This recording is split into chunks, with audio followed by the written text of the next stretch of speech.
नमस्कार, प्रणाम। कैसे हैं आप सब लोग? उम्मीद करता हूँ ठीक होंगे, मस्त होंगे और स्वस्थ होंगे, साथ में व्यस्त भी होंगे।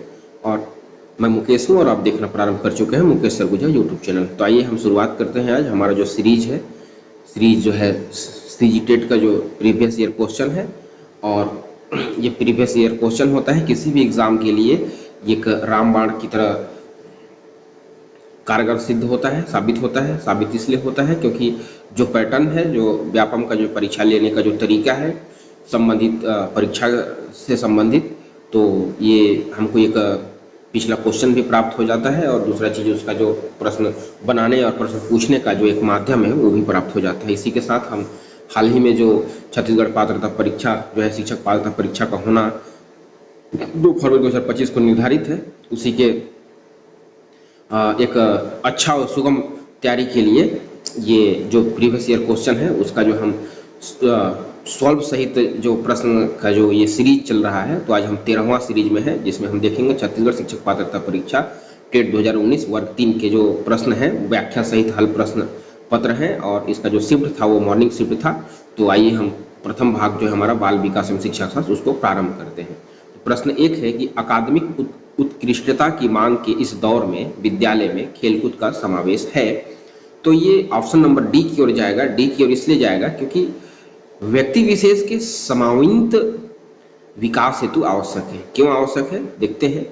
इसका जो व्याख्या है या यूं कहें एक्सप्लेनेशन है कि अकादमिक उत्कृष्टता की मांग के इस दौर में विद्यालयों में खेलकूद का समावेश व्यक्ति विशेष के अमूर्त विकास हेतु आवश्यक है, क्योंकि खेलकूद निम्नलिखित को सुनिश्चित करते हैं। निम्नलिखित में यह है कि पहला नंबर बच्चों का समग्र विकास जैसे शारीरिक, मानसिक और सामाजिक संज्ञानात्मक विकास भी होता है। दूसरा है बच्चों के बीच सहयोग का एक विकास संबंध स्थापित होता है। तीसरा है आत्मविश्वास, स्वास्थ्य, मस्तिष्क और संचार कौशल में भी विकास होता है। चौथा और महत्वपूर्ण है कि सार्थक सीखने के लिए अपने परिवेश के साथ साथ बच्चे की सक्रिय सहभागिता तथा उन्हें स्वस्थ मस्तिष्क प्रदान करने और बच्चों को स्वस्थ और रोगों से लड़ने में सक्षम बनाकर शारीरिक संतुलन का विकास करना है। प्रश्न क्रमांक 2 देखेंगे हम। एक 12 वर्षीय बालक के सामाजिक विकास के लिए सर्वोत्तम स्थान अगर कोई है तो वह है ऑप्शन नंबर सी, यानी कि खेल का मैदान है। खेल का मैदान इसलिए है क्योंकि सामाजिक विकास से तात्पर्य उस तरीके से है जिस तरह से एक बच्चा दूसरे के साथ अंतःक्रिया करना सीखता है और दूसरों के साथ सामाजिक संबंध विकसित करता है। 12 वर्ष के बच्चे संगठित खेल, वीडियो गेम और मित्रों के साथ सामाजिक गतिविधियों जैसी गतिविधियों पर अपना खाली समय व्यतीत शुरू करते हैं। इस आयु में खेल का अत्यंत महत्व होता है क्योंकि खेल के माध्यम से बच्चे सामाजिकरण करना सीखते हैं। अंततः इस प्रकार खेल का मैदान जो है 12 वर्षीय बालक के लिए सामाजिक विकास के लिए सर्वोत्तम स्थान है। प्रश्न क्रमांक 3 है कि बाल्यावस्था में व्यक्तित्व होता है। हाँ, होता है। और ये व्यक्तित्व जो होता है बहिर्मुखी होता है। बहिर्मुखी का कारण ये है कि इसमें बहिर्मुखी जो होता है कि बच्चा बाहरी चीजों से भी जुड़ता है नहीं। मनोवैज्ञानिकों ने मनोवैज्ञानिक लक्षणों के आधार पर व्यक्तित्व का वर्गीकरण किया है नहीं। मनोविश्लेषणवादी युग ने व्यक्तित्व को 2 भागों में बांटा है, एक अंतर्मुखी तथा बहिर्मुखी। दोनों के मिश्रण उभयोमुखी होता है। जो कि अंतर्मुखी व्यक्तित्व ऐसे व्यक्ति का अंतर्मुखी जो जिसको हम लोग कहते हैं, ऐसे व्यक्ति का व्यक्तित्व चिंतनशील होता है तथा अपनी ही ओर केंद्रित रहता है। इस व्यक्तित्व के लक्षण, स्वभाव, आदतें, अभिवृत्तियां आदि बाह्य रूप से प्रकट नहीं होते हैं, इसलिए इनको अंतर्मुखी कहा जा सकता है या कहा जाता है। बहिर्मुखी व्यक्तित्व यानी कि बहिर्मुखी से तात्पर्य हम ऐसी चीज को कहेंगे कि ऐसे व्यक्तित्व वाले व्यक्ति की रुचि बाह्य जगत में होती है। वे अपने विचारों और भावनाओं को स्पष्ट रूप से व्यक्त करते हैं। वे संसार के भौतिक एवं सामाजिक लक्षणों में विशेष रुचि रखते हैं। और उभयमुखी व्यक्तित्व होता है, कुछ ऐसे ही व्यक्ति होते हैं जो दोनों का सम्मिश्रण होते हैं, उन्हें उभयमुखी का या विकासोमुखी कहते हैं। अतः बाल्यावस्था में बहिर्मुखी व्यक्तित्व होता है। ऑप्शन नंबर इसका जो है बी है वही सही है। प्रश्न 4 देखेंगे कि एक विद्यार्थी जो अर्धवार्षिक परीक्षा में अनुत्तीर्ण हो गया है, आप उसकी मदद कैसे करेंगे? तो हम अगर कुछ मैसेज मदद करेंगे तो ऑप्शन नंबर सी के अनुसार हम कहेंगे कि कठिन अवधारणाओं का पुनः अध्यापन करके, यानी कि रेमेडियल टीचिंग उसको प्रदान करेंगे।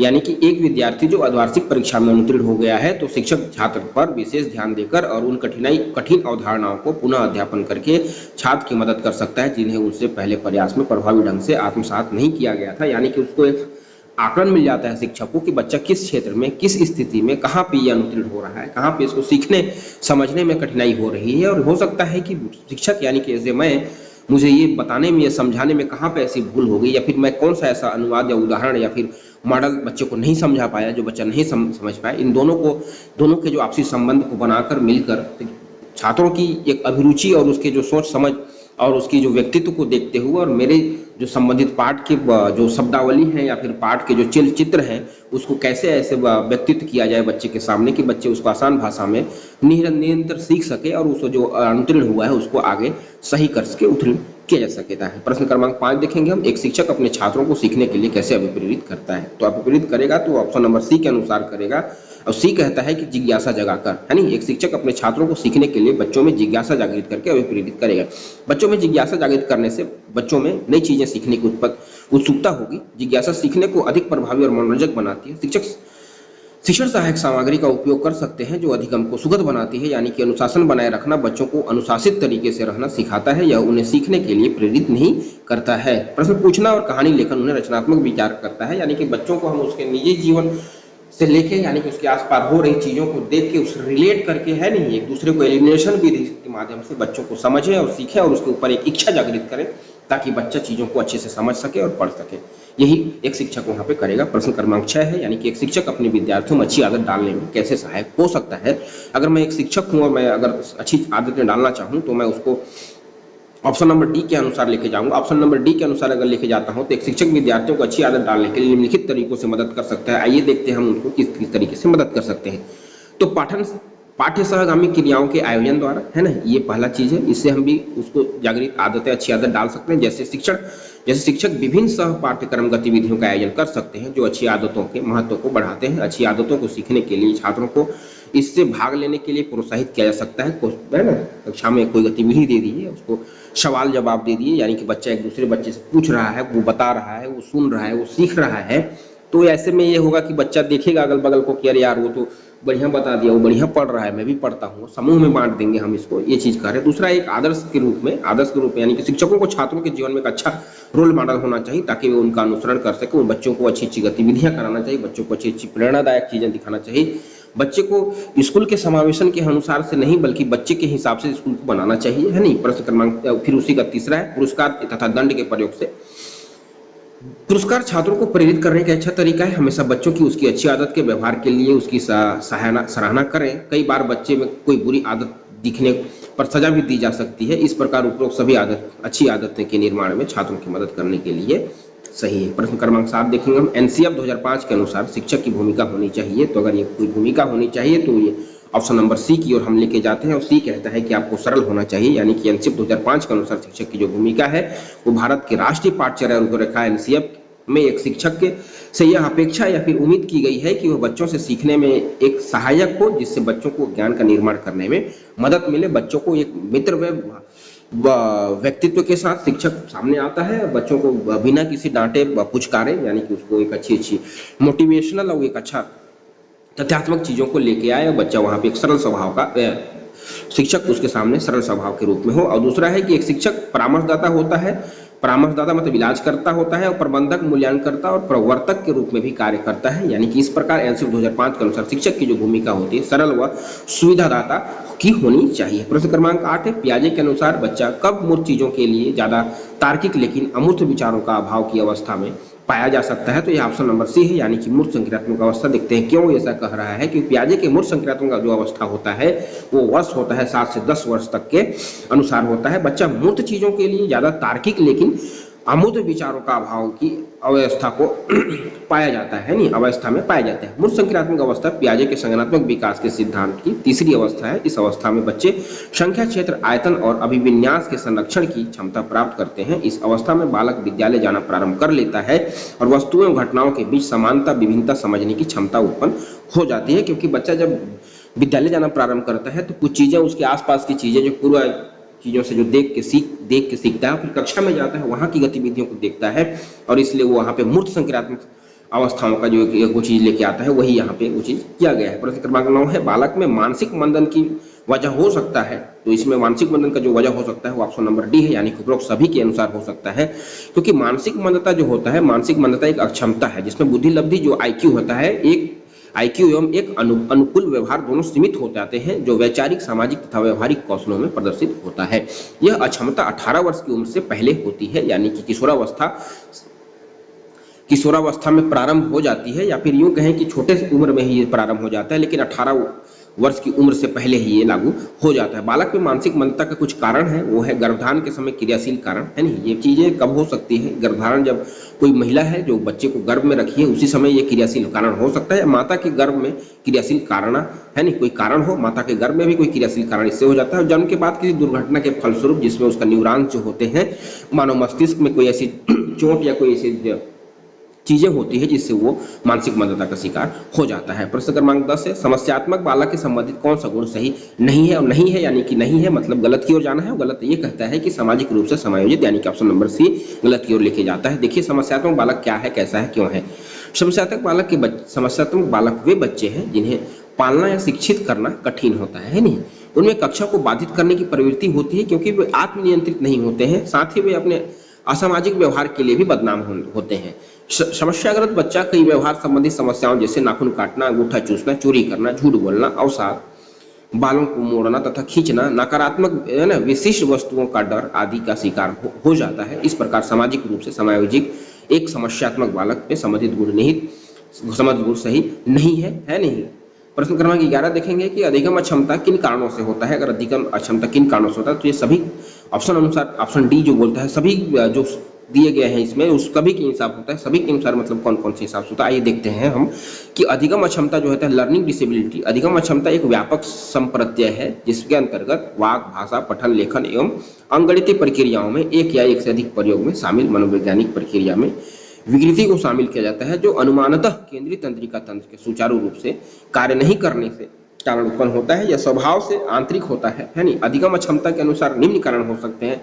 और वंशानुगत कारण जो होता है, पीढ़ी दर पीढ़ी जो हमारे माता पिता से हमारे में आया, या ये हो सकता है। या शारीरिक कारण, जैविक कारण, शारीरिक कुछ मनोविक कारण होते हैं, उससे भी हो सकता है। वातावरण संबंधित कोई कारण है कि हम ऐसे वातावरण में नहीं है, कोई गलत वातावरण में हम हैं और हम उस चीज को समझ ही नहीं पा रहे हैं, सोच ही नहीं पा रहे हैं, कुछ अच्छा जगह में नहीं है, तो ये भी यहाँ का एक उसका मेन पावर होता है। प्रश्न क्रमांक 12 देखेंगे, बालकों की अभिवृद्धि एवं विकास में अभिवृद्धि शब्द बालकों के व्यक्तित्व के किस पक्ष से संबंधित है।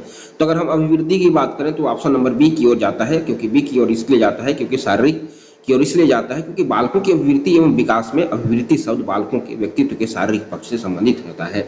अभिवृद्धि या वृद्धि में वृद्धि से तात्पर्य कोशिकाओं के गुणन और अंतर कोशिका पदार्थ में वृद्धि के कारण शरीर के अंगों के आकार में वृद्धि से है। यह शरीर में मात्रात्मक परिवर्तन का कारण बनता है। वृद्धि को इंच या सेंटीमीटर और किलोग्राम में मापा जा सकता है, जबकि विकास जो है, विकास का तात्पर्य शारीरिक परिवर्तन से है। यह कौशल और कार्य करने की क्षमता में एक प्रगतिशील वृद्धि है। यह एक बच्चे के कामयाबी के में गुणात्मक परिवर्तन का कारण बनता है। विकास का आकलन करना काफी कठिन होता है। वृद्धि इसलिए क्योंकि वृद्धि में हम देखते हैं चीजें बढ़ती जाती है, बच्चा वृद्धि कर रहा है, आगे बढ़ रहा है, बड़ा हो रहा है नहीं, लेकिन विकास में हमको नहीं देखता है। विकास क्योंकि जीवन पर्यंत चलता रहता है, वृद्धि जो है एक समय के बाद स्थिर हो जाती है। ठीक है, प्रश्न हम देखेंगे 13, यानी कि निम्नलिखित में से सही व्यूह रचना समस्या केंद्रित है। तो अगर कोई है तो ऑप्शन नंबर डी है, यानी कि उपरोक्त सभी है। उपरोक्त सभी इसलिए है क्योंकि परियोजना, अन्वेषण और खोज सभी समूह, सभी व्यूह रचना समस्या केंद्रित रणनीतियां है, यानी कि प्रयोजन जो है, परियोजना विधि शिक्षण की परियोजना पद्धति शिक्षक की समस्या केंद्रित विधियों में से एक है। यह सीखने को वास्तविक जीवन से जोड़ती है और शिक्षार्थी की सक्रिय भागीदारी को बढ़ावा देती है। अन्वेषण विधि है, यह अन्वेषण विधि जो है अन्वेषण विधि है जो इस पद्धति में शिक्षार्थी स्वतंत्र अन्वेषण होते हैं। यह एक समस्या केंद्रित रणनीति है जो शिक्षार्थियों के बीच वैज्ञानिक कौशल और वैज्ञानिक स्वभाव विकसित करने के लिए अच्छी है। खोज है, समस्या केंद्रित पद्धति के रूप में खोज अधिगम की प्रभावशीलता तथा तथ्य में निहित है कि इसके लिए व्यक्तिगत शिक्षार्थी को किसी समस्या का समाधान खोजने की आवश्यकता होती है। प्रश्न क्रमांक 14 देखेंगे हम कि निम्नलिखित में से कौन सा कथन शिक्षक की भूमिका से संबंध में है, सही है। अगर शिक्षक की समस्या की बात कर रहा है नहीं, शिक्षक की भूमिका की बात कर रहा है, तो ऑप्शन नंबर सी की ओर लेके जाते हैं हम। सी कहता है कि शिक्षक का विद्यार्थियों के प्रति मित्रवत दृष्टि होना चाहिए, यानी कि शिक्षक की भूमिका जो होता है शिक्षार्थियों को प्रेरित करना, अभिप्रेरित करना, प्रोत्साहित करना और शिक्षित करना होता है। दूसरा कहता है कि शिक्षक की जो भूमिका हमेशा एक सुविधादाता की होनी चाहिए, न कि एक तानाशाह की। सुविधादाता होने से के नाते शिक्षक की जो भूमिका है अपने छात्र को ज्ञान प्राप्त करने और पुनः व्यवस्थित करने में सहायता करना है। प्रश्न इसके इसी का तीसरा नंबर बोलता है कि शिक्षक एक मित्र, सूत्रधार, मार्गदर्शन या हस्तक्षेप करता होगा जो नियमित गतिविधियों के माध्यम से प्रत्येक बच्चे के लिए अनुकूल अधिगम का वातावरण बनाने में सक्षम होना चाहिए। इस प्रकार शिक्षक का विद्यार्थियों के प्रति मित्रवत दृष्टिकोण होना चाहिए। शिक्षक की जो भूमिका के संबंध में यही सही है। प्रश्न क्रमांक 15 है कि एक नवजात अपनी माता के स्पर्श की प्रक्रिया में मुस्कुराता है। यह निम्न में से किस प्रक्रिया का उदाहरण है? तो अगर ये कोई प्रक्रिया है तो ऑप्शन नंबर सी की ओर लेके जाता है। सी हमको कहता है कि सामाजिक संवेगात्मक का एक प्रक्रिया है। क्यों है? क्योंकि एक नवजात अपनी माता के स्पर्श की प्रक्रिया से मुस्कुराता है, सामाजिक संवेगात्मक प्रक्रिया का उदाहरण है। प्रश्न 16 देखेंगे हम कि एक बालक जिसकी शिक्षा की प्राप्तियां उस स्तर से कम है जिसके वो योग्य हैं, उसे हम कह सकते हैं। तो हम अगर कहें तो उसको हम कहेंगे पिछड़ा बालक कहेंगे। ऑप्शन नंबर बी की ओर लेके जाता है। क्योंकि एक बालक जिसकी शिक्षा की प्राप्तियां उस स्तर से कम है जिससे कि वो योग्य है, उसे हम पिछड़ा बालक कह सकते हैं। पिछड़ा बालक हम उसको कह सकते हैं कि बैकग्राउंड चिल्ड्रेन। पिछड़े बालक का अर्थ स्पष्ट करते हुए हम कह सकते हैं कि बालक बालिकाएं कक्षा में किसी तथ्य को बार बार समझाने पर भी नहीं समझते हैं और औसत बालकों के समान प्रगति नहीं कर सकते। उन्हें हम पिछड़े बालक कह सकते हैं। बुद्धि लब्धि के आधार पर भी सामान्य बुद्धि लब्धि अर्थात 70 बुद्धि लब्धि के नीचे वाले बालक जो हैं पिछड़े बालक कहलाते हैं। प्रगतिशील जो बालक होते हैं जिसको हम गिफ्टेड चाइल्ड बोलते हैं, प्रतिभाशाली बालकों की बुद्धि सामान्य बालकों से अधिक होती है। मनोवैज्ञानिकों के अनुसार जिसकी बुद्धि लब्धि 120 या उससे ऊपर होती है वे प्रतिभाशाली होते हैं।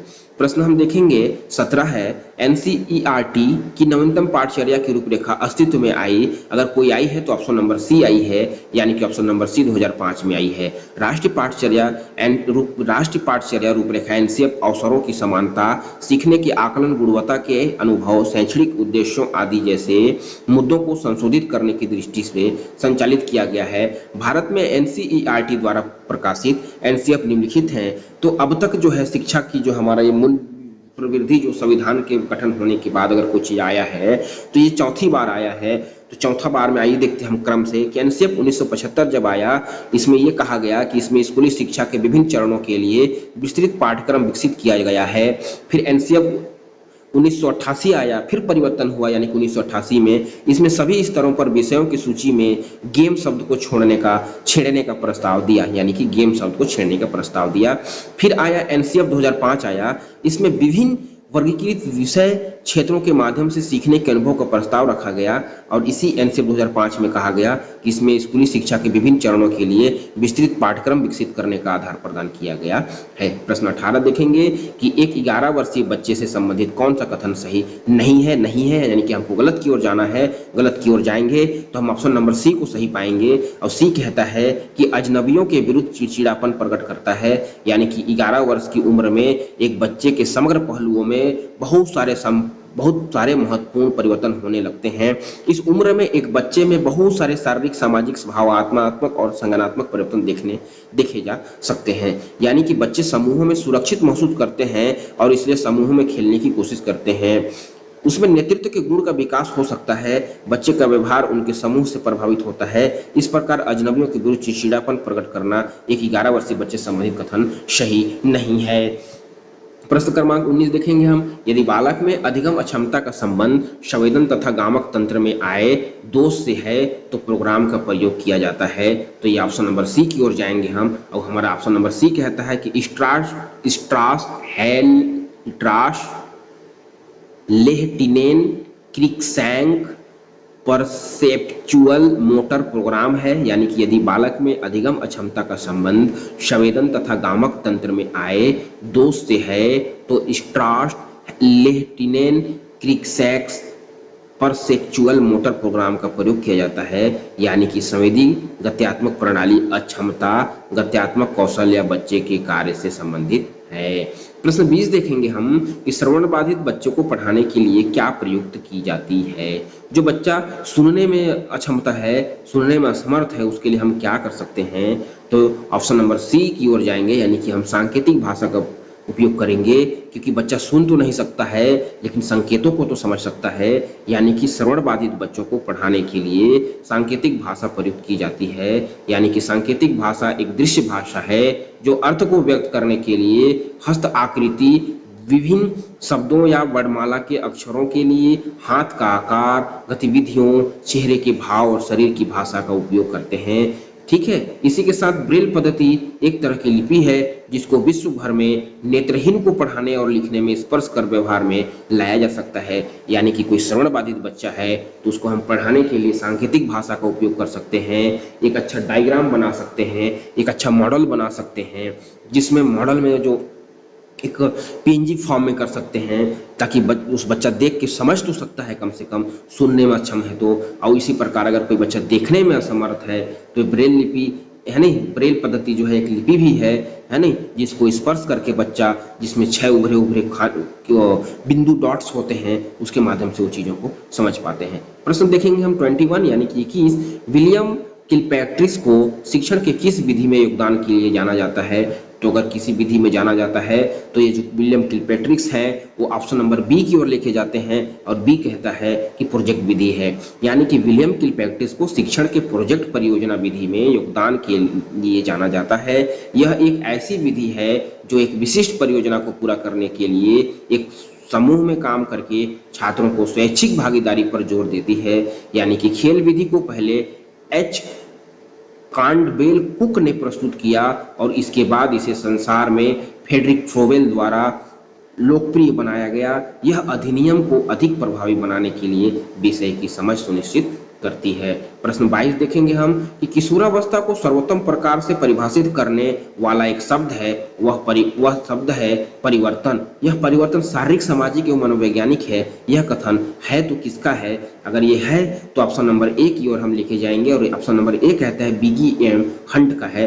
यानी कि किशोरावस्था को सर्वोत्तम प्रकार से परिभाषित करने वाला अगर एक शब्द है परिवर्तन, यह परिवर्तन शारीरिक, सामाजिक एवं मनोवैज्ञानिक है। यह कथन बिगी एम हंट का है। किशोरावस्था वह अवस्था है जिसमें मनुष्य बाल्यावस्था से परिपक्वता की ओर अग्रसर होता है। यह कथन जर्सिल्ड का है। प्रश्न 23 देखेंगे यानी 23, बच्चे के खाली स्थान को उनके व्यवहार के चिन्हों जैसे तनाव, बेचैनी और हकलाने से जाना जा सकता है। तो हम उसका ऑप्शन नंबर सी की ओर लेके जाएंगे और ऑप्शन नंबर सी कहता है कि संवेग है, यानी संवेगों से ही हम जाना जा सकता है। यानी कि बच्चों के संवेगों को उनके व्यवहार के चिन्हों जैसे तनाव, बेचैनी और हकलाने से जाना जा सकता है। संवेगों को ऐसी भावनाओं के साथ परिभाषित किया जाता है जिसमें आमतौर पर शारीरिक और संज्ञानात्मक दोनों तत्व होते हैं जो व्यवहार को प्रभावित करते हैं। प्रश्न इसी के आगे हम देखेंगे कि इसमें और बाकी जो ऑप्शन है उसको भी समझ लेते हैं। बुद्धि कहता है बुद्धि एक मानसिक शक्ति है जो वस्तुओं एवं तथ्यों को समझने, उनमें आपसी संबंध खोजने तथा तर्कपूर्ण ज्ञान प्राप्त करने में भी सहायक होती है। और सृजनात्मकता जो है यह सृजनात्मकता विचारों और संभावनाओं के साथ आने या उत्पन्न करने की भी क्षमता है। इसमें समाधान तक पहुंचने के लिए नए और मूल तरीके से सोचना शामिल है। और परिपक्वता जो है यह शरीर या मन का पूरी तरह से विकसित होने की अवस्था है, परिपक्वता है। प्रश्न 24 की ओर जाएंगे हम। 5 वर्ष का बच्चा पहली बार चिड़ियाघर में ऊंट को देखकर कहता है घोड़ा। यह उदाहरण संज्ञानात्मक योजना में किस सुधार की प्रक्रिया को प्रदर्शित करता है? तो ये ऑप्शन नंबर ए की ओर लेके जाएगा। ऑप्शन नंबर ए कहता है कि समावेशीकरण है। समावेशीकरण में क्या है कि 5 वर्ष का बच्चा पहली बार चिड़ियाघर में ऊंट को देखकर घोड़ा कहता है, यह उदाहरण संज्ञानात्मक योजना में समावेशीकरण यानी कि आत्मसातकरण सुधार की प्रक्रिया को प्रदर्शित करता है। क्योंकि समावेशीकरण से तात्पर्य वास्तविकता को समझना है। समायोजन परिवर्तन या संशोधन करने की प्रक्रिया है, अतः समायोजन निरंतर चलने वाली प्रक्रिया है जिसके द्वारा व्यक्ति अपने और अपने वातावरण के बीच संतुलित संबंध रखने के लिए अपने व्यवहार में परिवर्तन करता है। क्रमबद्धता से तात्पर्य वस्तुओं का वर्गीकरण करने की क्षमता से है। यानी कि बच्चा 5 वर्ष का बच्चा अपने आसपास कोई आसपास जब देखी चीज रहता है तो वो ऊंट जब उसके आसपास मतलब वो जो बच्चा आसपास आता है, 5 साल का बच्चा है, अपने आसपास देख रहा है कि उसके आसपास घोड़ा है, घोड़ा को देखता है कि इसके 4 पैर हैं, एक पूंछ है, 2 कान है या उसका कलर ऐसा है, तो ऐसा जो दिखाई देने वाले जितने भी चीज़ हैं तो बच्चा अपने पूर्व ज्ञान को लेके कि ये तो घोड़ा है, मेरे को बताया गया था मेरे दादाजी के द्वारा, मेरे पापा जी के द्वारा, मेरे मामा जी के द्वारा बताया गया था कि ये घोड़ा है। तो बच्चा जब चिड़ियाघर में जाता है तो वो उसको रिलेट करता है, अपनी उस पुरानी चीज़ों को वहाँ पे लेके जाता है, तो वो कहता है कि नहीं पापा देखो ये ऊँट है। तो ये उसी चीज़ को लेके बता रहा है कि समावेशीकरण कर रहा है, अपनी पुरानी चीज़ों को अपने जो सामने तथ्यों को देखकर समावेशित करना चाहता है। यानी कि अपने अंदर की जो चीजें हैं वो सीखा है, जो जाना है उसको वहां पे लेके जा रहा है, तो वही समावेशीकरण कहलाता है। इसी के साथ हम प्रश्न 25 यानी कि 25 में जाएंगे कि अनुभव के द्वारा व्यवहार में होने वाले परिवर्तन को हम कहते हैं। तो अगर इसको कहेंगे तो हम अनुभव के द्वारा जो व्यवहार में परिवर्तन होगा उसको हम ऑप्शन नंबर डी की ओर लेके जाएंगे, और ऑप्शन नंबर डी हमको बताता है कि वो सीखना होता है। सीखना इसलिए होता है क्योंकि अनुभव के द्वारा व्यवहार में होने वाले परिवर्तन को सीखना या अधिगम कहते हैं। सीखना एक व्यापक, सतत और जीवन पर्यंत चलने वाली महत्वपूर्ण प्रक्रिया है। अब अधिगम की कुछ परिभाषाएं हैं। वुडवर्थ के अनुसार, कुछ मनोवैज्ञानिक वुडवर्थ ने बताया अधिगम को सीखना विकास की एक प्रक्रिया है। वुडवर्थ ने कहा कि सीखना विकास की एक प्रक्रिया है, और इसी के बाद फिर स्किनर्स ने बताया, उन्होंने कहा कि सीखना व्यवहार में उत्तरोत्तर सामंजस्य की प्रक्रिया है। और काल्विन के अनुसार, फिर काल्विन ने भी बताया कि पहले से निर्मित व्यवहार में अनुभव द्वारा हुए परिवर्तन को हम अनुभव कहते हैं। इसी के साथ हम प्रश्न 26 यानी कि 26 की ओर अगर जाते हैं तो प्रश्न 26 कहता है कि प्रथम किंडरगार्टन प्रारंभ किया था। किंडरगार्टन जो प्रारंभ किया था वो किसने किया था? तो किंडरगार्टन के जो जन्मदाता है वो ऑप्शन नंबर ए की ओर लिखे जाता है, और ऑप्शन नंबर ए हमको बताता है कि फ्रेडरिक फ्रोबेल है जिन्होंने प्रथम किंडरगार्टन प्रारंभ किया था।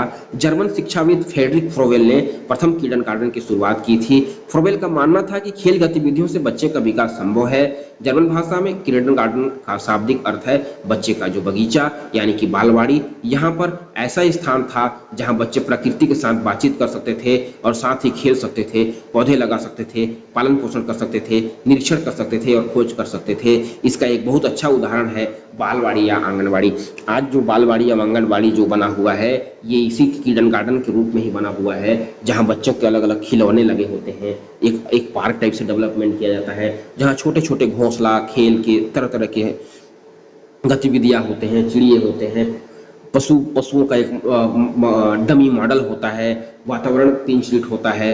वो उस किंडरगार्टन के यानी कि वो जो बालवाड़ी है उसका जो प्रत्येक कमरे का वातावरण, उसका एक मॉडल, उसका जो एक ट्रेन के टाइप से डिब्बे के साथ उसका जो बाहरी का वातावरण बना दिया जाता है, उसका जो पेंट पॉलिश कर दिया जाता है। बच्चे जब वहाँ पहुँचते हैं तो बच्चा वहाँ खेल खेल में ही सीखते हैं और चीज़ों को समझते हैं, है नहीं? तो इसी चीज़ को ले जाके बताया गया है कि प्रथम किंडरगार्टन प्रारंभ अगर किसी ने किया तो वो है फ्रेडरिक फ्रोबेल ने किया। और क्यों किया जो मैं आपको बता ही दिया हूँ। प्रश्न 27 देखेंगे हम कि बेसिक शिक्षा या नई तालीम का अन्य नाम क्या है? तो इसका जो अन्य नाम है जो है ऑप्शन नंबर सी कहता है कि वर्धा शिक्षण योजना है, और हम वर्धा शिक्षण योजना को सही मानते हैं क्योंकि इसमें वही बताया गया है। यानी कि महात्मा गांधी जी जो देन है, ये जो है जो बेसिक शिक्षा या नई तालीम का जो नाम है वो किसने दिया था? तो उन्होंने महात्मा गांधी जी की जो देन है, उन्होंने बुनियादी शिक्षा यानी अत्यंत महत्वपूर्ण एवं बहुमूल्य है बुनियादी शिक्षा का जनक महात्मा गांधी को माना जाता है। इसे वर्धा योजना, नई तालीम, बुनियादी तालीम, बेसिक शिक्षा के नामों से भी हम जान सकते हैं।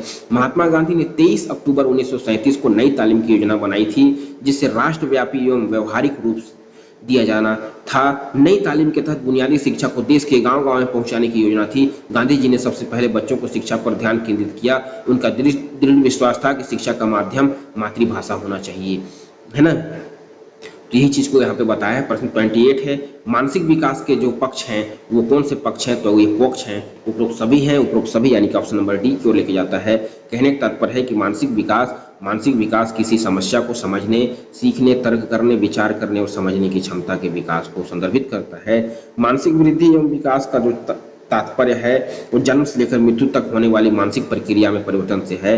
बच्चों में क्षमताओं का समग्र विकास जैसे स्मृति, तर्क, भाषा, सोच, बुद्धिमत्ता आदि मानसिक विकास कहलाती है। इस प्रकार सामयिक बुद्धि तथा भाषा मानसिक विकास के ही पक्ष हैं।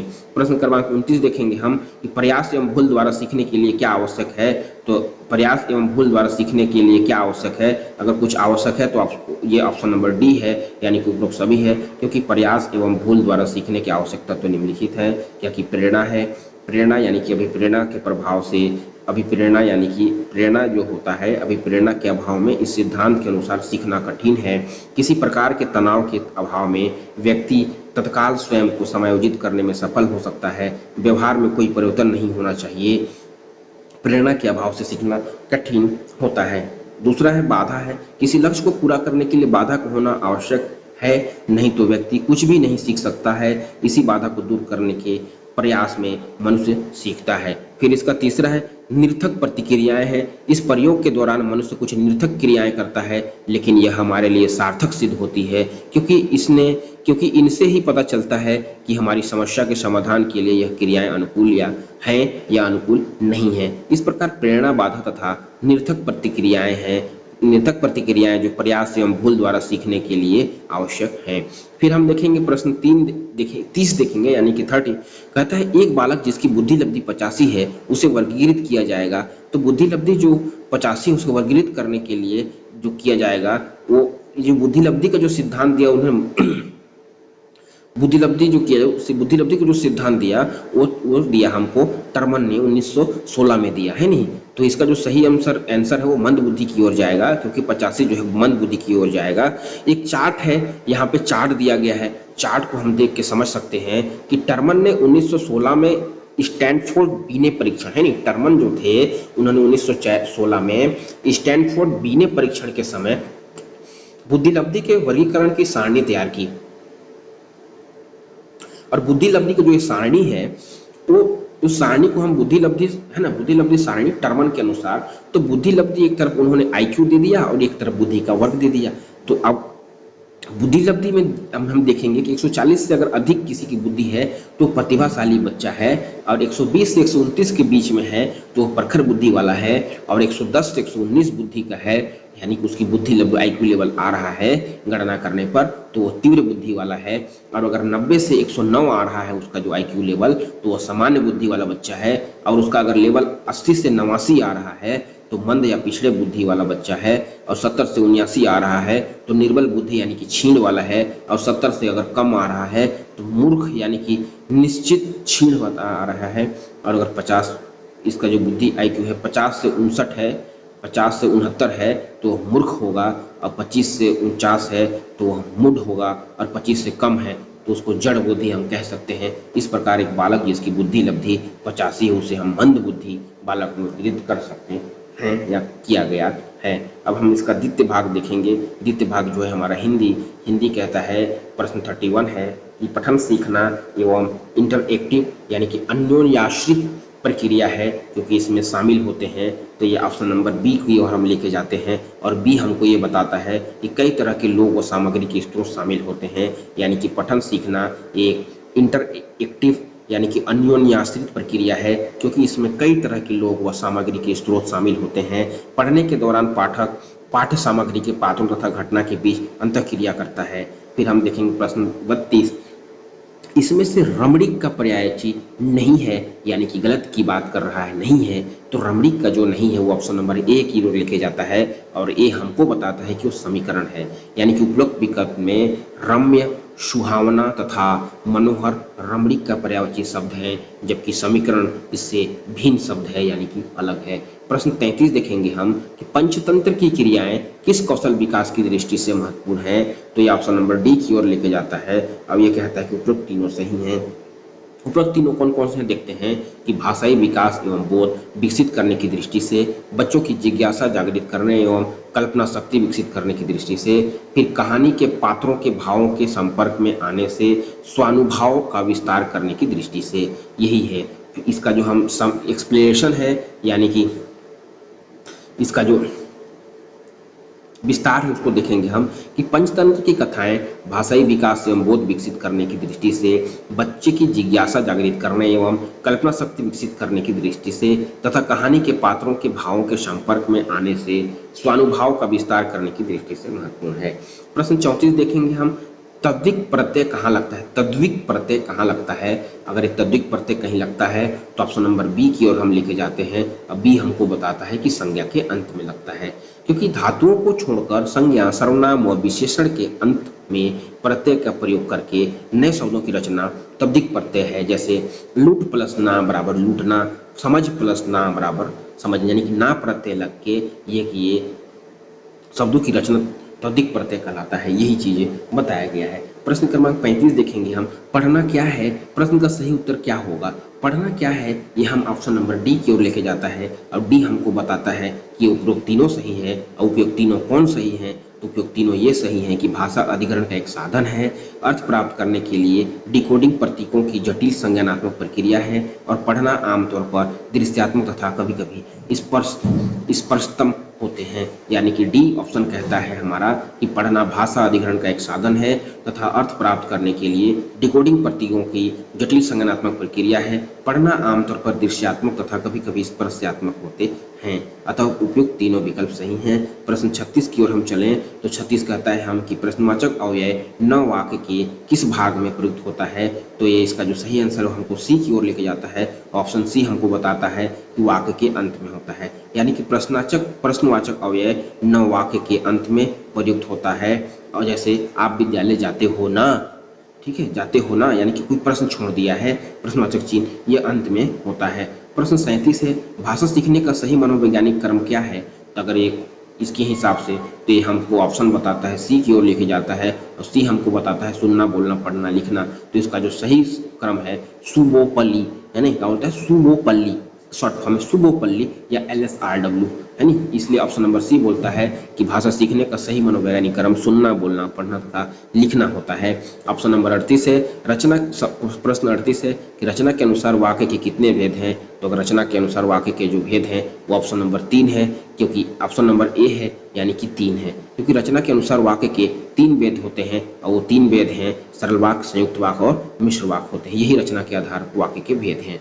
प्रश्न 39 देखेंगे हम, स्कूल जाने से पहले बच्चे क्या सीख चुके होते हैं। तो स्कूल जाने से पहले अगर बच्चा कुछ सीख पाता है तो ऑप्शन नंबर ए की ओर हम चलते हैं, और जब हम ऑप्शन नंबर ए में पहुंचते हैं तो हमको पता चलता है कि बच्चा बोलना सीख जाता है, यानी कि स्कूल जाने से पहले बच्चे बोलना सीख चुके होते हैं, जबकि विद्यालय में जाकर पढ़ना तथा लिखना सीखते दोनों हैं। प्रश्न 40 है कि शुक्र ग्रह को भोर का तारा और सांध्य तारा भी कहा जाता है। अर्थ ग्रहण की दृष्टि से इन तीनों के प्रयोगों के अर्थ वैभिन्न को किसी बच्चे को किस प्रकार समझना उचित यानी कि अच्छा होगा। तो हम ऑप्शन नंबर सी की ओर जाते हैं, और सी में हमको जब पहुंचते हैं तो हमको पता चलता है कि संदर्भ एवं बोध दोनों की दृष्टि से ये है। तो यानी कि ऑप्शन नंबर सी हमको बताता है शुक्र ग्रह की भोर का तारा और सांध्य तारा भी कहा जाता है। अर्थ ग्रहण की दृष्टि से इन तीनों के प्रयोग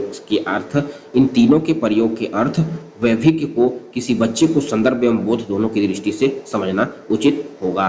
प्रश्न 41 बोलता है कि पतंग शब्द का अनेकार्थ, प्रश्न 41 बोलता है कि पतंग शब्द का अनेकार्थक है कोई है, तो वो है ऑप्शन नंबर बी हमको लेके जाता है सूर्य, यानी कि उपयुक्त विकल्पों में सूर्य जो है पतंग का अनेकार्थ शब्द है। पतंग के अनेकार्थ शब्द हैं सूर्य, पक्षी, टिड्डा, फतिंगा आदि।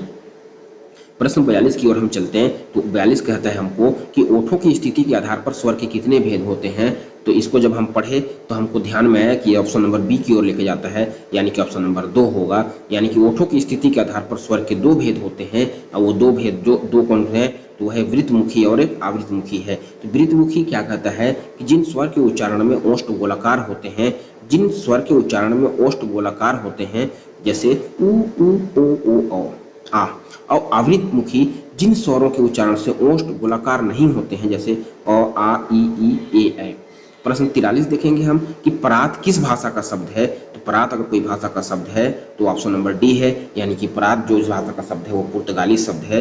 पुर्तगाली शब्द में कौन कौन आते हैं, क्योंकि परात पुर्तगाली शब्द है। पुर्तगाली भाषा के शब्द हैं अलमारी, पिस्तौल, इस्पात, गोदाम, गोभी, कमीज आदि, ये पुर्तगाली शब्द हैं। जबकि तुर्की शब्द हम देखेंगे तो तुर्की शब्द हम देखेंगे कैंची, खंजर, बारूद, कालीन, काबू, बेगम, बावर्ची आदि तुर्की शब्द हैं। और देशज शब्द हैं ऐसे शब्द जो देश की अन्य क्षेत्रीय भाषा से हिंदी में शामिल किए गए हैं, जैसे थैला, लोटा, तांगा, पगड़ी आदि। तो देशज शब्द जो हमारे खुद के देश में बने हैं, खुद इसको हम लोग लाए हैं, लेकिन उसका अपने शब्दों का कुछ लिपि नहीं है, उसका अपने देश से ही अपने खुद से ही उपजा हुआ है, और हमारे दैनिक जीवन के प्रचलन में इसको उपयोग में ला रहे हैं, यही देशज शब्द है।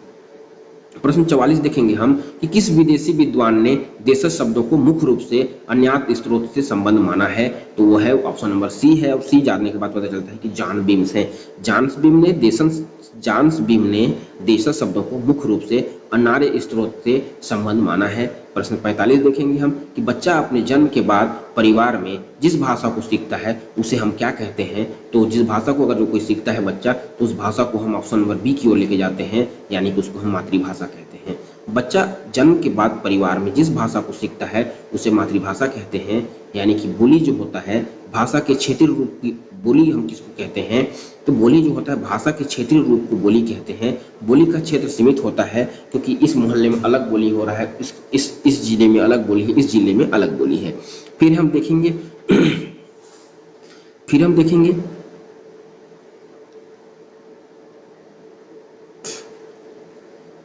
प्रादेशिक भाषा। फिर हम देखेंगे प्रादेशिक भाषा। प्रादेशिक भाषा किसी राज्य के क्षेत्र विशेष की भाषा को प्रादेशिक भाषा कहते हैं। राजभाषा जिस भाषा का प्रयोग प्रशासनिक कार्यों तथा सरकारी कामकाज में होता है उसे राजभाषा कहते हैं। प्रश्न 46 देखते हैं हम अपवाद। प्रश्न 46 देखते हैं हम कि अपवाद छोड़कर प्रश्न 46 देखते हैं हम कि अपवाद छोड़कर सभी बच्चे के मस्तिष्क को भाषा अधिग्रहण डिवाइस LAD कहना उचित होगा। उपयुक्त कथन है तो ये सही है, क्योंकि ये जो LED जो होता है अपवाद छोड़कर सभी बच्चों को मस्तिष्क को भाषा अधिग्रहण डिवाइस LED कहना उचित है, यह कथन सही है। और LED जो होता है जिन प्याजे ने कहा है कि सभी बच्चे में एक लैंग्वेज एक्विजिशन डिवाइड LED होता है जिससे बच्चा सीखता है अपने क्षमता और योग्यता अनुसार। प्रश्न 47 है कि विद्या प्रवीण किस समास का उदाहरण है, तो ये ऑप्शन नंबर ए की ओर लेके जाता है। ए हमको कहता है कि अधिकरण तत्पुरुष समास है। क्यों है आइए देखते हैं कि विद्या प्रवीण का समास विग्रह विद्या में प्रवीण होती है और यह अधिकरण तत्पुरुष समास का उदाहरण है। प्रश्न 48 है तुलसी के वास्ते ही जैसे राम ने अवतार लिया। तुलसी के वास्ते ही जैसे राम ने अवतार लिया, इस वाक्य के कौन सा कारक है, तो ये इसको जब हम पढ़े तो हमको ऑप्शन नंबर ए की ओर लेके गया और ये हमको ए में पहुंचे तो हम ए बता रहा है कि संप्रदान कारक है। यानी कि तुलसी के वास्ते ही जैसे राम ने अवतार लिया, इस वाक्य में किसी के लिए होने का भाव दिखने और तुलसी के वास्ते ही जैसे राम ने अवतार लिया, इस वाक्य में किसी के लिए होने का भाव दिखने में संप्रदान कारक होगा। जिस शब्द में किसी के लिए कुछ कहने या देने का बोध हो वहाँ संप्रदान कारक होता है। इस कारक ही विभक्ति को या के लिए होता है, जैसे वह राम के लिए मिठाई लाया। प्रश्न 49 देखेंगे हम मुहावरे के संदर्भ में निम्नलिखित में से कौन सा कथन सही है, तो सही कथन हम देखें तो इसका जो है वो है ऑप्शन नंबर डी, यानी कि यह वाक्यांश होगा। मुहावरे एक वाक्यांश होता है। मुहावरे एक वाक्यांश होता है, यानी कि मुहावरे का स्वतंत्र प्रयोग नहीं होता है, जबकि लोकोक्ति वाक्य होता है तथा इसका प्रयोग स्वतंत्र रूप से होता है। प्रश्न 50 देखेंगे हम कि संज्ञा के जिस रूप से संख्या का बोध होता है उसे क्या कहते हैं, तो उसको हम वचन कहते हैं। यानी कि ऑप्शन नंबर ए हमको बता रहा है, उसको हम वचन कहते हैं। संज्ञा के जिस रूप से संज्ञा का बोध होता है उसे वचन कहते हैं। यानी कि सर्वनाम संज्ञा के स्थान पर प्रयुक्त होने वाले शब्द सर्वनाम कहलाते हैं और विशेषण है संज्ञा और सर्वनाम की विशेषता बताने वाले शब्द विशेषण कहलाते हैं। ठीक है। प्रश्न 51 देखेंगे हम कि निम्नलिखित में कौन सा कथन अपठित गद्यांश के संबंध में गलत है, यानी कि हमको गलत की ओर जाना है। अब जब हम ऑप्शन देखते हैं तो हमको सी नंबर गलत दिखाई देता है और यही है कि अपठित गद्यांश का शीर्षक दिए गए अंश से पृथक होना चाहिए। ऐसा नहीं है, क्योंकि अपठित गद्यांश का शीर्षक दिए गए अंश से पृथक होना चाहिए। यह कथन अपठित गद्यांश के संबंध में गलत है, क्योंकि अपठित गद्यांश का शीर्षक गद्यांश से ही होना चाहिए, ऐसा होता है। प्रश्न 52 यानी कि हम 52 कहेंगे कि मनुष्य को सदा मनुष्य ही होना चाहिए, यही उसका पहला कर्तव्य है और यही मनुष्यता है। अभाव के कष्ट और अपूर्णता की वेदना से ने हमें मनुष्य बनाया है। जिससे कभी दुख का अनुभव नहीं किया वह कभी दूसरों के दुख नहीं समझ सकता, पर दुख कतराता एवं पर पीड़ा निवारण ही मनुष्यता की सर्वोत्तम एवं सर्वोच्च अवस्था है। उपयुक्त गद्यांश को उचित शीर्षक निम्नलिखित में से कौन सा होगा, तो हम ऑप्शन नंबर डी की ओर जाते हैं और डी हमको कहता है ये तीनों होगा। तीनों में कौन कौन से हैं, तो मनुष्यता तत्व और मनुष्यता की चरमावस्था होगा, क्योंकि उपयुक्त गद्यांश को उचित शीर्षक उपरोक्त तीनों मनुष्य व मनुष्यता की चरमावस्था होगा। प्रश्न हम देखेंगे 53 यानी कि कहता है सुनने। प्रश्न 53 कहता है कि सुनने की निहित क्षमताओं में कौन सी क्रिया शामिल रहती है, तो ये ऑप्शन नंबर डी की ओर जाते हैं, यानी कि तीनों होती है। तीनों इसलिए होती है क्योंकि देखिए सुनने की निहित क्षमताओं में निम्नलिखित क्रियाएं शामिल होती है। क्योंकि स्मृति की सक्रियता सुनने की प्रक्रिया के दौरान हम जो सुनते हैं उसे याद रखने और समझने के लिए अपनी स्मृति का उपयोग करते हैं। इसमें पहले से सीखी गई जानकारी को याद रखना शामिल है। दूसरा है अर्थ की रचना। हम केवल शब्दों का समूह नहीं सुनते हैं बल्कि उन शब्दों से अर्थ बताते हैं। इसे वाक्य रचना, शब्दार्थ और प्रसंग समझना शामिल है। बीच में टोकने पर नियंत्रण। जब कोई बोल रहा हो तो ध्यानपूर्वक सुनना और बीच में टोके बिना उसकी पूरी बात सुनना भी सुनने की एक महत्वपूर्ण क्षमता है। इसलिए सुनने में निहित क्षमताओं में कुछ तीनों क्रियाएं शामिल है। प्रश्न 54 देखेंगे हम कि उल्लंघन है ना, उल्लंघन का संधि विच्छेद क्या होगा। तो उल्लंघन का जो संधि विच्छेद होगा ऑप्शन नंबर ए होगा। ये कहता है उत धन उल्लंघन बराबर उल्लंघन होता है, क्योंकि उल्लंघन शब्द का संधि विच्छेद उत धन उल्लंघन होगा। यह व्यंजन संधि का उदाहरण है, क्योंकि व्यंजन संधि कहता है कि पहला वर्ण व्यंजन तथा दूसरा वर्ण स्वर या व्यंजन हो तो उसके मेल होने पर जो परिवर्तन होता है उसे व्यंजन संधि कहते हैं। जैसे उत धन लास बराबर उल्लास, सत्य धन आचार बराबर सत्ता समाचार, दिग्ग धन गज बराबर दिग्गज होता है। प्रश्न 55 देखेंगे हम कि निम्नलिखित में से उपसर्ग वाले शब्दों का सही क्रम चुनिए। तो अगर उपसर्ग वाला कोई शब्द है तो है ऑप्शन नंबर डी, यानी कि अपज्ञा उपवन परिजन, यानी कि ऑप्शन नंबर डी होगा। उपयुक्त विकल्पों में अपज्ञा उपवन परिजन उपसर्ग वाले शब्द का सही वर्ग है, यानी कि अपगा में अ उपसर्ग, उपवन में उप, परिजन में परि उपसर्ग प्रयुक्त होता है, क्योंकि उपसर्ग जो है शब्दों के पहले लगाया जाता है और उस शब्द को जोड़कर एक नई शब्द का उत्पत्ति होती है। प्रश्न 56 देखेंगे कि मेहनत कोई करे लाभ कोई और उठाए, भावार्थक को बताने वाली लोकोक्ति कौन सी है। एक अनार 100 गुनार आधी पीसे कुत्ता खाए, यानी कि ऑप्शन नंबर बी है, क्योंकि अंधी पीसे कुत्ता खाए यही इसका सही आंसर है। यानी कि अंधी पीसे कुत्ता खाए लोकोक्ति का अर्थ मेहनत कोई करे लाभ और कोई उठाए। प्रश्न है नहीं, यानी लोकोक्ति और बाकी जो लोकोक्ति है उसका अर्थ देखते हैं हम। एक अनार 100 अनार, यानी कि वस्तु कम और मांग उसकी अधिक है। अपनी करनी पार उतरनी, यानी कि अपने कर्म का फल स्वयं भुगतना पड़ता है। और हाथ सुमिरनी बगल कतरनी, यानी कि ऊपर से सज्जन भीतर से कपटी होना। प्रश्न 57 है कि लौटकर आया हुआ के लिए एक शब्द है, तो ऑप्शन नंबर सी है, यानी कि प्रत्यागत है। ये लौटकर आया हुआ के लिए एक शब्द है वो है प्रत्यागत होता है, क्योंकि वाक्यांश और शब्द है कुछ और शब्द है, यानी कि जिसके आने की तिथि निश्चित न हो अतिथि होता है। आया हुआ को आगत कहते हैं, जो कभी पास न आया हो उसको अनागत कहते हैं। प्रश्न 58 देखेंगे हम। संपूर्ण प्रजा अब शांतिपूर्वक एक दूसरे से व्यवहार करती है और जाति द्वेष क्रमशः घटता जाता है। जाति द्वेष क्रमशः घटता जाता है नहीं, क्या बोलता है, क्रमशः घटता जाता है। यह वाक्य निम्नलिखित में से किस प्रकार का है। तो ऑप्शन नंबर सी है, यानी कि संयुक्त वाक्य है। कहने का तात्पर्य है कि संपूर्ण प्रजा अब शांतिपूर्वक एक दूसरे से व्यवहार करती है और जाति द्वेष क्रमशः घटता जाता है। यह संयुक्त वाक्य का उदाहरण होता है। संयुक्त वाक्य कहता है कि जिस वाक्यों में दो या दो से अधिक स्वतंत्र या मुख्य उपवाक्य आपस में समानाधिकरण पोषण शब्दों और परंतु इसलिए आदि से जुड़े हो संयुक्त वाक्य कहलाते हैं। प्रश्न 59 है, संज्ञा या विशेषण से बचने वाली क्रिया को हम कहते हैं, तो उसको हम ऑप्शन नंबर सी कहते हैं, यानी कि नाम धातु कहते हैं, क्योंकि संज्ञा सर्वनाम विशेषण से बनने वाली क्रिया नाम धातु क्रिया कहलाती है। जैसे बात से बतियाना, झूठ से झूठलाना, मोटा से मोटाना आदि है। प्रश्न 60 है, यानी कि हिंदी का एक अंतिम प्रश्न है। निम्नलिखित वाक्यों में भाववाचक संज्ञा है, तो अगर भाववाचक किसी में संज्ञा है तो वो है ऑप्शन नंबर डी है, यानी कि भवन की सजावट अच्छी है, एक भाव व्यक्त कर रहा है। उपयुक्त विकल्प भवन की सजावट अच्छी है में सजावट भाववाचक संज्ञा है। भाववाचक संज्ञा कहता है कि जिन संज्ञा शब्दों से किसी प्राणी या पदार्थ के गुण दोष व अवस्था का बोध होता हो उसे भाववाचक संज्ञा कहते हैं। अब हम इसी के तृतीय भाग यानी कि अंग्रेजी में पहुंच चुके हैं। ठीक है,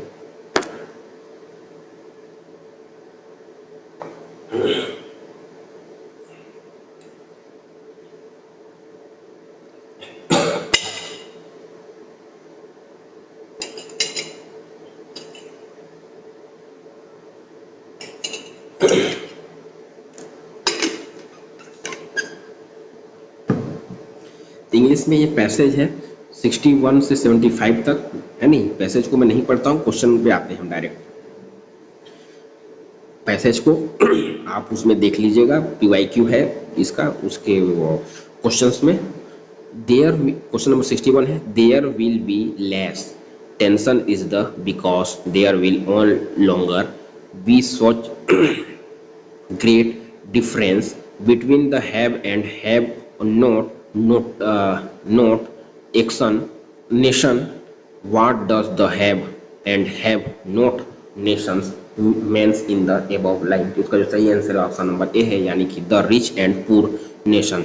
क्वेश्चन नंबर 62 है, which of the following is possibility the most appropriate little for the passage? तो इसका जो सही आंसर है ऑप्शन नंबर बी, यानी कि a new words.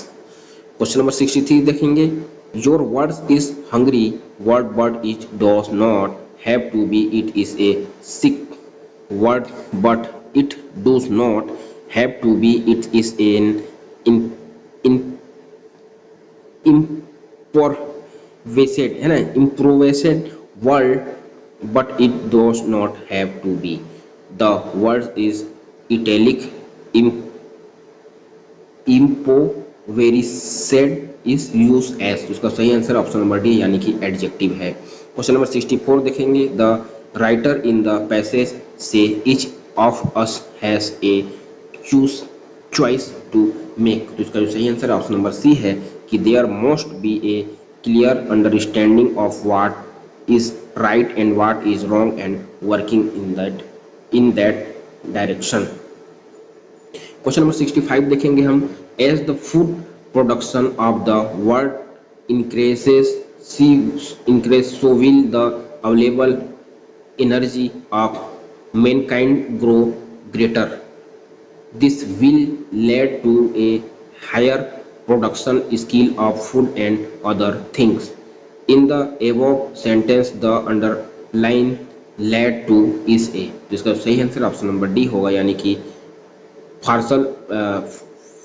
Frisal verb होगा। क्वेश्चन नंबर 66 है, fundamental to the whole problem is health because fit people have to energy and inclination to take on bold enterprise. What we most work for is to set rolling a novel of progress. It will gather size as is travel.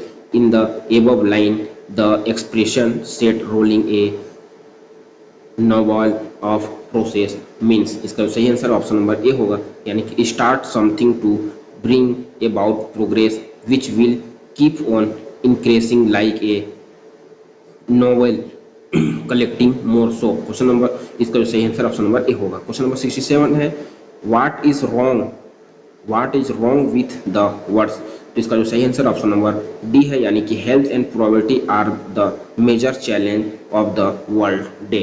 Question number 68 देखेंगे, which of the following sentence is not true is the context of the passage, तो इसका सही answer option number C होगा, the more amount of money we speed on war the more constructive result we gate.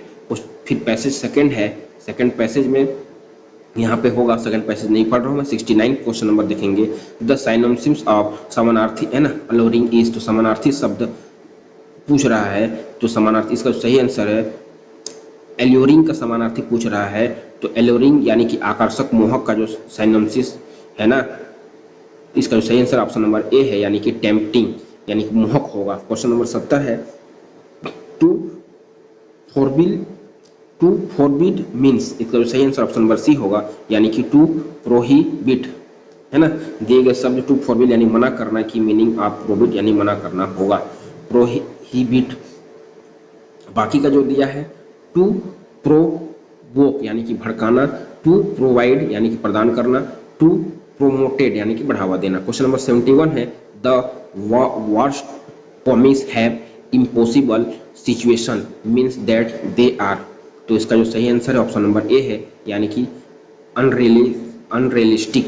ठीक है, उपरोक्त passage के भाव के अनुसार the words comics have impossible है ना situation means that they are unrealistic यानी कि अवास्तविक होगा, अन्य विकल्प भिन्न अर्थ देंगे, यानी कि इंटरेक्टिव यानी कि अनुदेशक शिक्षाप्रद होगा, और रेशनल यानी कि तर्कसंगत समझदार होगा। क्वेश्चन नंबर 72 है, obtain in addition to the picture stories there are other attractive है ना future articles on sport and hobbies, short issuing letter form and to the editor a prize competition and a few allowing advertis कहता है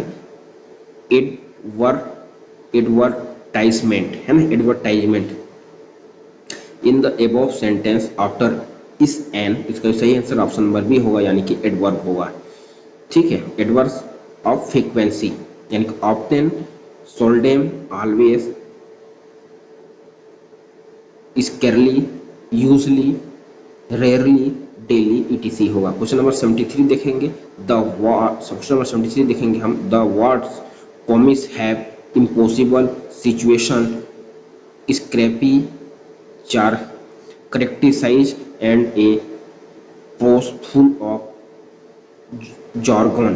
तो सही answer option number D होगा, यानी कि फैसिल।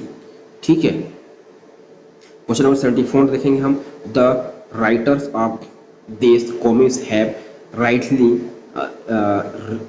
Realise the escapist impulse of young readers and their themes invariable deal with this impulse. The underlined words escapist is a option number ए यानी कि noun होगा। क्वेश्चन नंबर 75 देखेंगे, द एंटोनिम्स यानी कि उल्टा ऑफ वर्ट्यू है ना, वर्ट्यू का उल्टा क्या है, तो वर्ट्यू जैसे गुड़ का एंटोनिम होगा वाइस यानी कि बुराई, ऑप्शन नंबर सी होगा। वीक का सप्ताह होता है और विशियस का दोषी होता है, और राइट का वाइल्ड का अजीब होता है। क्वेश्चन नंबर 76 देखेंगे हम, क्वेश्चन नंबर 76 देखेंगे हम, indenting and punctuation are the sub skill of. तो इसका जो सही आंसर है ऑप्शन नंबर डी यानी कि स्पीकिंग स्किल होगा। द उपरोक्त प्रश्न के अनुसार indenting and punctuation are the sub skill of working skill it is one of the language skill which refers to the graphical representation of speech sound. The skill of writing is further divided into some sub skill like handwriting, speaking, indenting, punctuation etc. उपरोक्त प्रश्न के अनुसार अभिष्ट उत्तर विकल्प या number यानी कि D होगा, राइटिंग स्किल होगा। क्वेश्चन नंबर 77 है, रिसेप्टिव स्किल आर। तो रिसेप्टिव स्किल अगर कोई है तो ऑप्शन नंबर बी है, यानी कि लिस्टेनिंग, रिसेप्टिव है ना, लिस्टेनिंग एंड रीडिंग, LSRW है ना, रिसेप्टिव स्किलिंग में होता है, लिस्टेनिंग एंड रीडिंग होता है। क्वेश्चन नंबर हम देखेंगे 78, right of the following sentence is true.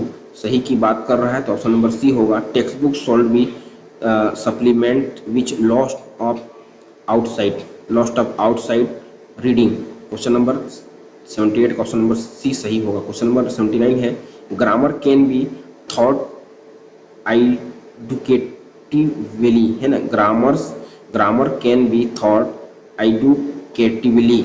इसका सही आंसर ऑप्शन नंबर सी होगा। सी कहता है कि by giving explain to drive rule. Question number 80 देखेंगे हम, क्वेश्चन नंबर 80 देखेंगे हम, a person is said to be a good speaker when he.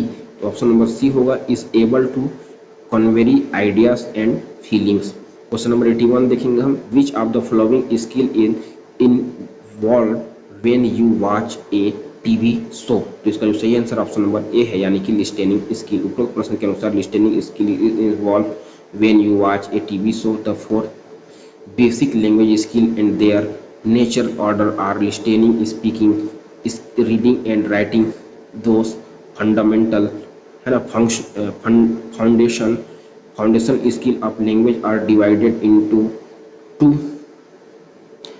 categories which are respective and productive skill. Listening skill is the ability to accurately receive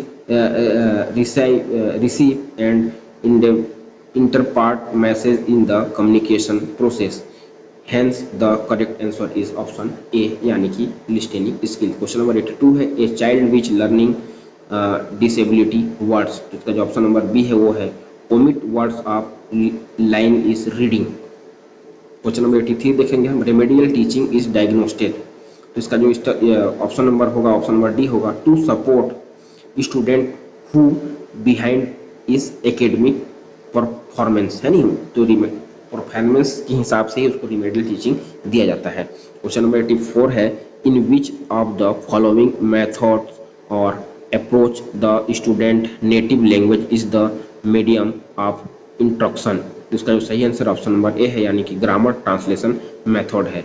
ठीक है, which of the following method of approach of student a native language is the medium of, है ना, introduction. Native language हम grammar translate method को हम native language कहते हैं। Question number 85 है, लैंग्वेज एक्विजिशन, है ना, language acquisition is a informal process. Language acquisition होता है, ये इनफॉर्मल प्रोसेस है जिसको हम कि कोई वैचारिक रूप से नहीं सीखते, हम देख के सुन के सुनते सुनते वातावरण के हिसाब से हम लैंग्वेज को एक्वायर कर सकते हैं, सीख सकते हैं भाषा को। क्वेश्चन नंबर 86 है, a good language test is the one which. तो इसका जो सही आंसर ऑप्शन नंबर डी है, यानी कि test the student ability to use skill in real situation. Question number 87 है, which of the following expression can be used for apologising to someone. इसका सही आंसर ऑप्शन नंबर डी होगा, I am sorry. Question number 88 है, reading longer text. Question number 88 है, reading longer text usually for once one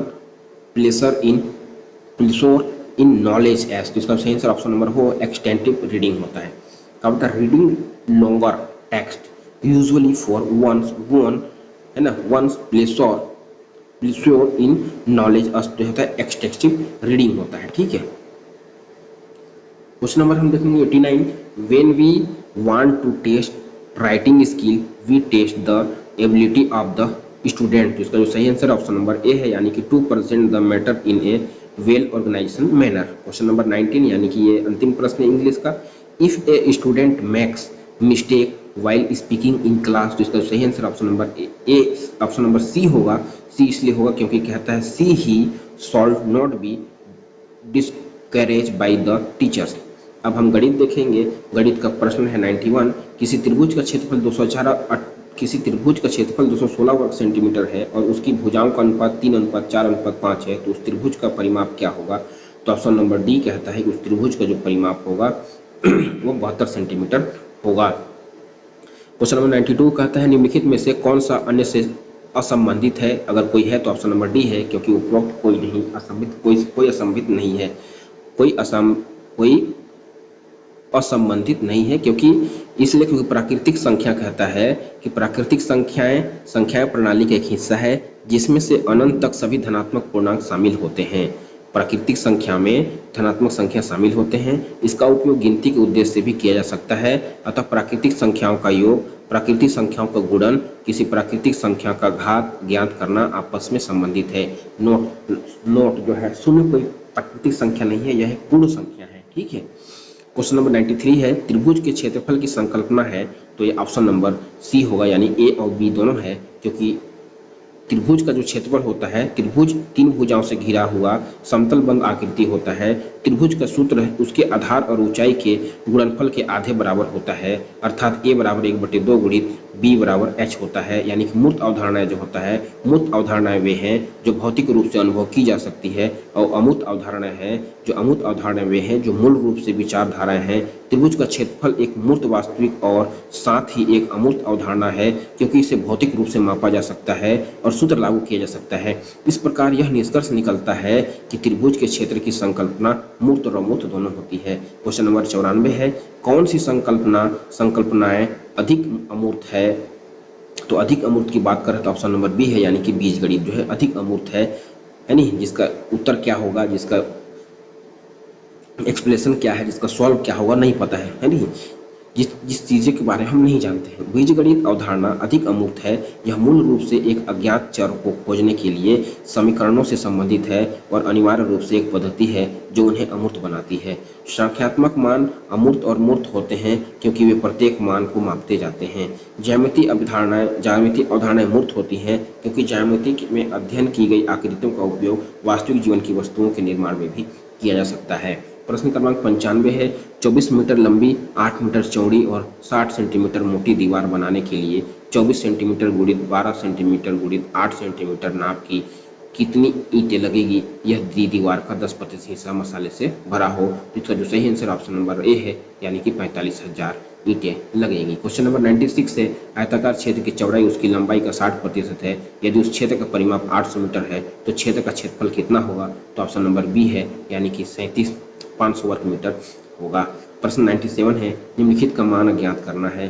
तो 97 का जो सही answer है वो ऑप्शन नंबर बी है, यानी कि 330 होगा। प्रश्न 98 है, विद्यार्थियों को शेषफल की संकल्पना को समझाने का सबसे प्रभावी तरीका क्या है। तो उसका जो सही आंसर ऑप्शन नंबर ए है, यानी कि समान आकार के कुछ घनों को इकट्ठा करके और उनका समूह बनाकर और प्रत्येक समूह में घनों की संख्या को बदलकर तथा दर्शाना कि घन समूह में नहीं है। यानी कि विद्यार्थी को शेषफल की संकल्पना को समझाने का सबसे प्रभावी तरीका है समान आकार के कुछ घनों को इकट्ठा करके और उसका समूह बनाकर और प्रत्येक समूह में घनों की संख्या बदलकर तथा दर्शाना कि घन समूह में नहीं है। क्वेश्चन नंबर 99 है, किसी एक रकम का 7 साल बाद साधारण ब्याज 1750 है। यदि साधारण ब्याज 20% अधिक हो तो कितना अधिक ब्याज उस रकम पर प्राप्त होगा। तो उसका ऑप्शन नंबर सही है, अज्ञात नहीं किया जा सकता है, यही ऑप्शन नंबर सी सही है। प्रश्न 100 है, 100 है, जिसको हम लोग बोलते हैं 100, यानी जिसमें 100 होने पर ताली भी बजाते हैं। किसी संख्या को 342 से भाग देने पर 47 शेषफल प्राप्त होता है। यदि उस संख्या को 18 से भाग दिया जाए तो शेषफल क्या होगा। तो इसका जो सही आंसर है ऑप्शन नंबर बी होगा, यानी कि शेषफल 11 प्राप्त होगा। प्रश्न क्रमांक 101 है, या 101 कहें, क्रय मूल्य विक्रय मूल्य का अनुपात 4:5 है तो लाभ प्रतिशत होगा। तो इसका जो सही आंसर है ऑप्शन नंबर ए होगा, यानी कि 25% होगा। 12 कापियों को बेचकर एक विक्रेता को 4 कापियों के विक्रय मूल्य के बराबर लाभ होता है, उसका प्रतिशत लाभ अज्ञात कीजिए। तो इसका जो सही आंसर ऑप्शन नंबर बी, यानी कि 50% होगा। प्रश्न 103 है, कक्षा 1 स्तर के छात्रों को समझने के लिए कौन सी संकल्पना अधिक कठिन है। तो ऑप्शन नंबर ए है, यानी कि विभिन्न संख्याओं के लिए संकेतों का उपयोग है। कहता है कि विभिन्न संख्याओं के लिए प्रतीकों का उपयोग करना तथा उन्हें समझना कक्षा 1 के छात्रों के लिए कठिन अवधारणा है, क्योंकि वे बराबर, प्लस, माइनस, मल्टीप्लाई जैसे प्रतीकों को पहचानने में काफ़ी भ्रमित होते हैं। वे विभिन्न प्रतीकों के बीच अंतर करने में सक्षम नहीं होते हैं। अतः कक्षा 1 स्तर के छात्रों को समझने के लिए प्रतीकों का उपयोग करना बहुत कठिन है। प्रश्न 104 है, निम्नलिखित में से कौन सा सही नहीं है। गलत की बात करते हम गलत की ओर जाएंगे। तो गलत कहता है उपरोक्त सभी गलत है। क्या क्या गलत है देखते हैं कि गणित को सभी विज्ञानों की जननी माना जाता है तथा गणित के विषय को विद्यार्थी के लिए आसान या कठिन बनाने में शिक्षक द्वारा शिक्षण प्रणाली की महत्वपूर्ण भूमिका होती है। उच्च प्राथमिक स्तर के दौरान बच्चों को सामान्यीकृत स्थिति में प्रवेश का अवसर दिया जाना चाहिए। स्वयं सिद्ध अपरिभाषित शब्दों से प्राप्त अभिकथन है। बच्चों की रुचि का बनाए रखने के लिए उन्हें बिना किसी डर और अभ्यास के गणित सीखने के लिए संकुल रेखा पहली मनोरंजन जिज्ञासा प्रदान करने की आवश्यकता होती है। प्रश्न क्रमांक 105 है, 67 में कौन सी संकल्पना आधारभूत नहीं है। तो ऑप्शन नंबर ए है, क्योंकि यह संख्या 67 का प्रतीक संकेत है नहीं। संख्या एक अंगणित मान है जो किसी शब्द, प्रतीक या शीर्ष द्वारा व्यक्त किया जाता है, जो एक विशेष मात्रा को निरूपित करता है और गणना करने में उपयोग किया जाता है। संख्या 67 की दार्शनिक अवधारणाएं जो है वो 67 प्राकृतिक संख्या है, 6 का स्थानीय मान 60 है, 7 का स्थानीय मान 7 या 7 है। इस प्रकार यह निष्कर्ष निकाला गया है कि 67 यह संख्या 67 का प्रतीक है, यह अवधारणा आधारभूत नहीं है ना। क्वेश्चन नंबर 106 है, 106 का सही आंसर ऑप्शन नंबर सी होगा, यानी कि 2/3 होगा। क्वेश्चन नंबर 107 देखेंगे हम कि निम्नलिखित में से किसे गणितीय चिंतन की आवश्यकता हो सकती है। तो ऑप्शन नंबर सी है, यानी कि सामाजिक विज्ञान का अध्ययन को। सामाजिक विज्ञान ज्ञान की एक व्यापक क्षेत्र का गठन करता है और उनके सामाजिक व्यवहार के साथ संबंध स्थापित करता है। सामाजिक विज्ञान संस्कृति, परंपरा, जीवन शैली, स्थान, पर्यावरण, शक्ति और अधिकार, शासन, उद्योग, भावना, नागरिकता का अध्ययन करते हैं, जहां सामाजिक निहितार्थ है। अतः सामाजिक विज्ञान के अध्ययन के लिए गणितीय सोच की आवश्यकता हो सकती है। प्रश्न क्रमांक 108 देखेंगे हम कि गणित शिक्षण अधिक्षमता के लिए आवश्यक है। तो ऑप्शन नंबर डी, यानी कि उपरोक्त सभी आवश्यक है, क्योंकि गणित शिक्षण अभिक्षमता की लिखित आवश्यकता होती है कि गणित की भाषा होती है। गणित भाषा सामान्य भाषा के पूरक की तरह सोच को सरल बनाती है। गणित अपने आप में एक भाषा है। सही उपयोग के लिए इसके अपने प्रतीक होते हैं, सही उपयोग के लिए इसके अपने प्रतीक और नियम है। गणित की संकल्पनाओं की समझ होना महत्वपूर्ण है। गणितीय संप्रेषण से गणितीय विचारों को संप्रेषित किया जाता है। अतः यह कहा जा सकता है कि गणितीय अभिक्षमता के लिए गणित की भाषा, गणित की बुनियादी अवधारणाओं की समझ और गणितीय संप्रेषण की क्षमता की आवश्यकता होती है। प्रश्न 109 देखेंगे हम। यदि दो संख्याओं का लघुत्तम समापवर्तय एलसीएम और महत्तम समापवर्तय एचसीएफ क्रमशः 250 और 50 है, यदि पहली संख्या को 2 से भाग देने पर भागफल 50 हो तो शेषफल 0 हो तो दूसरी संख्या होगी, तो ऑप्शन नंबर बी होगा, यानी कि 125 होगी। प्रश्न 111 देखेंगे हम। किसी व्यक्ति के दैनिक उत्पाद का 33 सही 1/3% दूसरे व्यक्ति के दैनिक उत्पाद का 50% है। यदि दूसरा व्यक्ति रोज 150 स्क्रू बनाता है तो पहले व्यक्ति का स्क्रू बनाने की दैनिक उत्पाद क्षमता कितनी होगी? तो सही आंसर ऑप्शन नंबर बी, यानी कि 2250 होगी। प्रश्न 111 है। यदि करणी 18 225 बराबर 135 हो तो करणी 182.25 प्लस करणी 1.8225 प्लस करणी 0.018225 प्लस करणी 0.00018225 का मान होगा, तो इसका सही आंसर है ऑप्शन नंबर ए होगा, यानी कि 14.9985 होगा। प्रश्न 112 कहता है गणित अधिगम का मूल्यांकन मूलतः होना चाहिए, तो होना चाहिए वो क्या होना चाहिए? तो उपरोक्त सभी होना चाहिए, क्योंकि योगात्मक भी होना चाहिए, पहचानात्मक भी होना चाहिए, रचनात्मक होना चाहिए। गणित अधिगम का मूल्यांकन, जब हम गणित अधिगम का मूल्यांकन करते हैं तो हम स्पष्ट रूप से छात्रों की समझ और गणित में उपलब्धि की मात्रा और गुणवत्ता निर्धारित करने का प्रयास करते हैं। मूल्यांकन के कारण यह जानने के लिए हमारे विद्यार्थी के लिए यह उपयोगी है।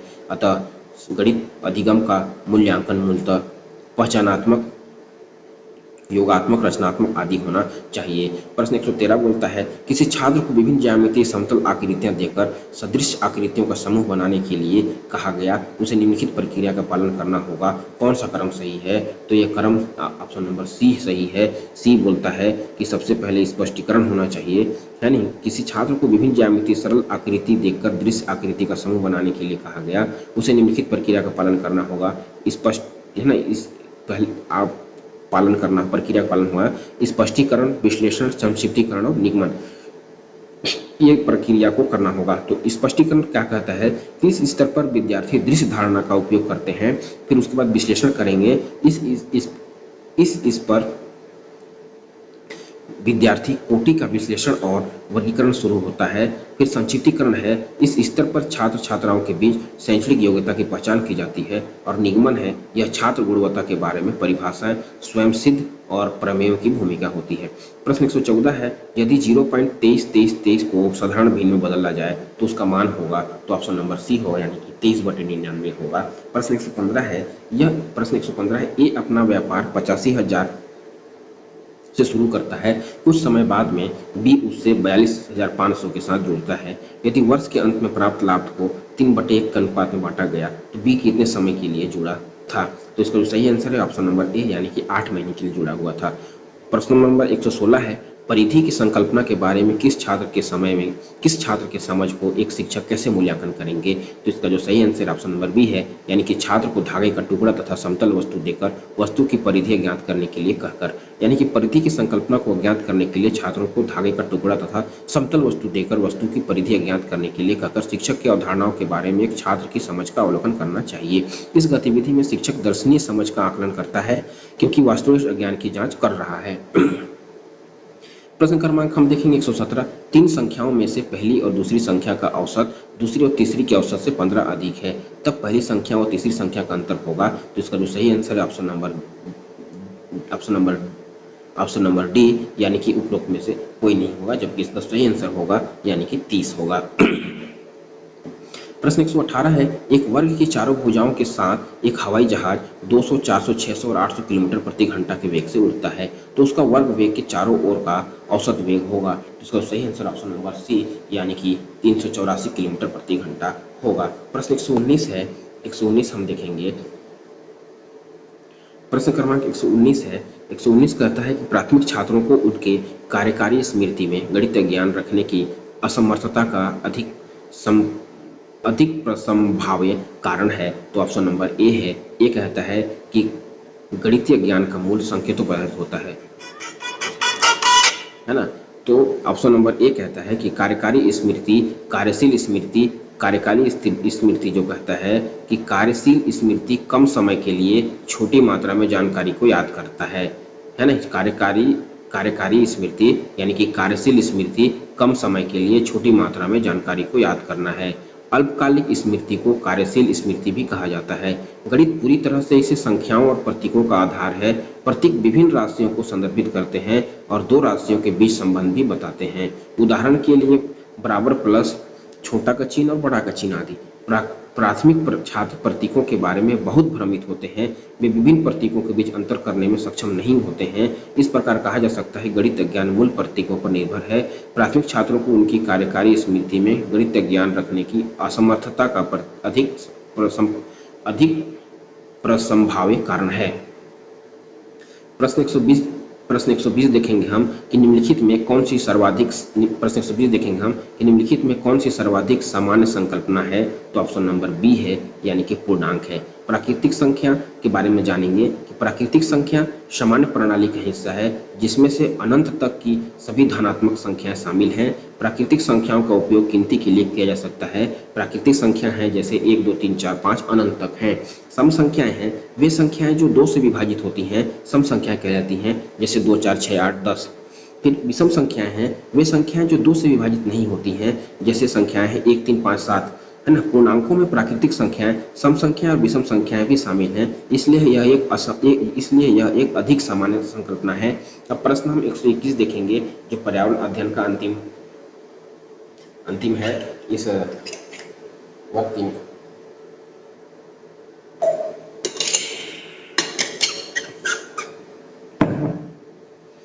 प्रश्न 121 कहता है निम्नलिखित में से उसे चुनिए जो अपनी मादा की पहचान अपनी गंध से कई किलोमीटर दूर से कर लेती है। तो ऑप्शन नंबर सी है, यानी कि रेशम का कीड़ा है। रेशम का कीड़ा ऐसा नर कीट है जो अपनी मादा की पहचान उसकी गंध से कई किलोमीटर दूर से ही कर लेता है। यह पशु जगत में पाई जाने वाली अद्भुत इंद्रियों के उदाहरण में से एक है। रेशम कीट जो है बॉम्बे बक्स मोरी पोत का लार्वा या कीटर पिलर है। मोद रेशम बनाता है तथा रेशम कीट शहतूत के पत्ते खाते हैं। प्रश्न 122 है कि निम्नलिखित में से कौन सा तरीका बच्चों के सीखने का रचनावादी तरीका है। तो इसका जो सही आंसर ऑप्शन नंबर ए है, यानी कि गतिविधियों के माध्यम से। रचनावादी तरीके में छात्र सक्रिय रूप से भागीदारी निभाते हैं। ऐसे में छात्र गतिविधियों के माध्यम से किसी प्रश्न के उत्तर खोजने के लिए स्वतः अग्रसर होते हैं। यह तरीका व्याख्यात्मक प्रकृति का होता है जिसमें छात्र अलग अलग तरीके से निष्कर्ष की ओर पहुंचते हैं। उनकी सक्रिय भागीदारी नए ज्ञान के निर्माण में महत्वपूर्ण भूमिका निभाती है। प्रश्न 123 देखेंगे हम कि रेखा की माँ खालिस्तान के लिए रोजाना तालाब से लाए पानी में फिटकरी डालती है। इसका जो सही आंसर ऑप्शन नंबर ए है, यानी कि हल्के निलंबन अपद्रव को अवसादित करने के लिए रेखा की माँ तालाब से लाए पानी में फिटकरी मिला देती है, जिससे पानी में उपस्थित हल्के निलंबित अपद्रव्य अवसादित हो जाते हैं। फिटकरी एक सार्वभौमिक स्कंदन है। इसे एल्यूमिनियम सल्फेट यानी कि Al2SO4 के रूप में भी जाना जाता है। क्वेश्चन नंबर 124 है विटामिन बी1 की कमी से होने वाला रोग। क्वेश्चन नंबर 124 है विटामिन बी1 की कमी से होने वाला रोग है। तो ऑप्शन नंबर बी है, यानी कि विटामिन बी1 की कमी से बेरी-बेरी रोग होता है। आइए कुछ रोग हैं होने वाले और उसकी कमी से उसको जाने। बेरी-बेरी रोग विटामिन बी1 की कमी से होता है। और स्कर्वी रोग जो होता है विटामिन सी की कमी से होता है। और रिकेट्स रोग जो होता है विटामिन डी की कमी से होता है। और पोलाग्रा रोग होता है जो विटामिन बी3 की कमी से होता है। प्रश्न 125 है पर्यावरण अध्ययन पाठ्यक्रम की अपेक्षाएं निम्न में से कौन सी है। तो ऑप्शन नंबर डी है, यानी कि उपरोक्त सभी हैं। उपरोक्त सभी कौन कौन सी हैं कि पर्यावरण अध्ययन को पाठ्यक्रम में शामिल करने का मुख्य उद्देश्य छात्र में कौशल एवं जानकारी का सृजन करना है। इसमें आदत एवं नैतिक मूल्यों के विकास के लिए अवधारणाएं होनी चाहिए। इसे पर्यावरण के प्रति सरोकार की मनोवृत्ति और पर्यावरणीय गुणवत्ता में सुधार या उसे बनाए रखने के लिए अभिप्रेरणा का पोषण करना चाहिए। प्रश्न क्रमांक 126 है सामाजिक अध्ययन में ज्ञान प्राप्ति का स्रोत निम्न में से क्या है। तो इसका जो सही आंसर ऑप्शन नंबर सी है, यानी कि वह जीवन शैली है। सामाजिक अध्ययन सामाजिक संबंधों तथा समाज के कामकाज का अध्ययन है। इसमें ज्ञान प्राप्ति का स्रोत सामाजिक अंतःक्रिया से उत्पन्न हुई जीवन शैली है। यह नागरिक क्षमता को बढ़ावा देने के लिए सामाजिक विज्ञान तथा मानविकी का एक एकीकृत अध्ययन है। प्रश्न हम देखेंगे 127, यानी कि सजीव निर्जीव घटकों के बीच अंतःक्रियाओं का उदाहरण निम्न में से कौन सा है। तो ऑप्शन नंबर डी है, यानी कि जल चक्र है। जल चक्र निर्जीव घटकों के साथ सजीव घटकों की अंतःक्रिया है। चूंकि जल पर्यावरण का एक अजैविक घटक है जो मनुष्यों जीवितों के साथ अंतःक्रिया करता है। जल चक्र पृथ्वी तथा वायुमंडल के मध्य निरंतर गति को भी दर्शाता है। प्रश्न क्रमांक 128 है निम्नलिखित में से कौन सा मच्छरों से होने या फैलने वाले रोगों का समुच्चय समुच्च है तो ऑप्शन नंबर बी है, यानी कि चिकनगुनिया, डेंगू और मलेरिया है। चिकनगुनिया, डेंगू, मलेरिया मच्छरों से फैलने वाले रोग हैं। डेंगू यह एक मच्छर जनित वायरस संक्रमण है जो फ्लू जैसे गंभीर रोग का कारण बन सकता है। मलेरिया एक जानलेवा रोग होता है जो परजीवी के कारण होता है तथा मादा एनाफिलीज मच्छर के काटने से लोगों में फैलता है। चिकनगुनिया यह एक वायरस रोग है, जीनस अल्फा वायरस है जो संक्रमित मच्छरों द्वारा मनुष्यों में फैलता है। प्रश्न 129 है, निम्न में से कौन पर्यावरण के घटक हैं? तो पर्यावरण के घटक जो है उपरोक्त सभी हैं। सभी में सामाजिक एवं आर्थिक भी, प्राकृतिक और सांस्कृतिक भी है। पर्यावरण का संधि विशेष करें तो परिधन आवरण होता है, जिसका तात्पर्य हमारे चारों ओर पाया जाने वाला वातावरण है। अतः इस आधार पर हम कह सकते हैं कि इसके घटकों को बता सकते हैं, जैसे सामाजिक, आर्थिक, सांस्कृतिक तथा प्राकृतिक पर्यावरण है। प्रश्न 130 देखेंगे हम, प्राथमिक स्तर पर पर्यावरण अध्ययन के शिक्षण में कहानियों तथा एवं कविताओं का प्रभावी ढंग से उपयोग किया जा सकता है। पर्यावरण अध्ययन में इसके उपयोग का एक मुख्य उद्देश्य है। मुख्य उद्देश्य ऑप्शन नंबर ए है। यह कहता है कि सीखने के लिए संदर्भगत वातावरण प्रदान करना, यानी कि प्राथमिक स्तर पर पर्यावरण अध्ययन के शिक्षण में कहानियों एवं कविताओं का प्रभावी ढंग से उपयोग किया जा सकता है। पर्यावरण अध्ययन में इसके उपयोग का मुख्य उद्देश्य सीखने के लिए संदर्भगत वातावरण प्रदान करना है। प्रश्न 131 है, कक्षा में पोषण प्रकरण का परिचय अधिक प्रभावी तरीके के लिए दिए कक्षा में पोषण प्रकरण का परिचय अधिक प्रभावी तरीके देने के लिए एक शिक्षक को क्या करना चाहिए? तो ऑप्शन नंबर बी है, यानी कि पोषक तत्वों से भरपूर विभिन्न भोजन के उदाहरण देने चाहिए। कक्षा में पोषण प्रकरण का परिचय अधिक प्रभावी तरीके से देने के लिए शिक्षक को पोषण तत्वों से भरपूर विभिन्न योजनाओं के उदाहरण देने चाहिए, ताकि छात्र पोषक तत्व तथा भोजन के संबंध स्थापित कर सके। प्रश्न 132 देखेंगे हम, एक तालाब में कीड़े एक छोटी मछली होती एक तालाब में कीड़े एक छोटी मछलियां होती हैं। ऑप्शन नंबर बी है, यानी कि द्वितीयक उपभोक्ता होती है, क्योंकि प्राथमिक उपभोक्ता सीधे पौधे पर निर्भर करते हैं। इन्हें शाकाहारी के रूप में भी जाना जाता है, जैसे टिड्डे, तोता, भेड़, बकरी, खरगोश, गधा आदि। इस शाकाहारी पर निर्भर रहने वाले उपभोक्ताओं को मांसाहारी इन शाकाहारी पर निर्भर रहने वाले उपभोक्ताओं को मांसाहारी द्वितीयक उपभोक्ता कहा जाता है, जैसे लोमड़ी, तालाब में कीड़े तथा छोटी मछलियां आदि। ऐसे सभी जंतु जो भोजन की द्वितीयक श्रेणी में उपभोक्ता पर निर्भर होते हैं उन्हें तृतीयक या शीर्ष उपभोक्ता कहते हैं, जैसे बाज, गिद्ध, शेर, भालू आदि। प्रश्न 133 देखेंगे हम कि ज्ञान निर्माण के संदर्भ में कौन सा कथन गलत है? गलत की बात करें तो गलत क्यों जाएंगे? अनुभव की आवश्यकता। अधिगम के निर्माण के सिद्धांत के अनुसार अधिगम एक क्रियाशील प्रक्रिया है जिसमें अधिगमकर्ता उनके स्वयं के वर्तमान एवं पुराने ज्ञान तथा अनुभवों पर आधारित कई अवधारणाओं, विचारों तथा ज्ञान का निर्माण करते हैं। इसमें अन्वेषण की विधियों तथा सत्यापन प्रक्रियाओं की आवश्यकता होती है।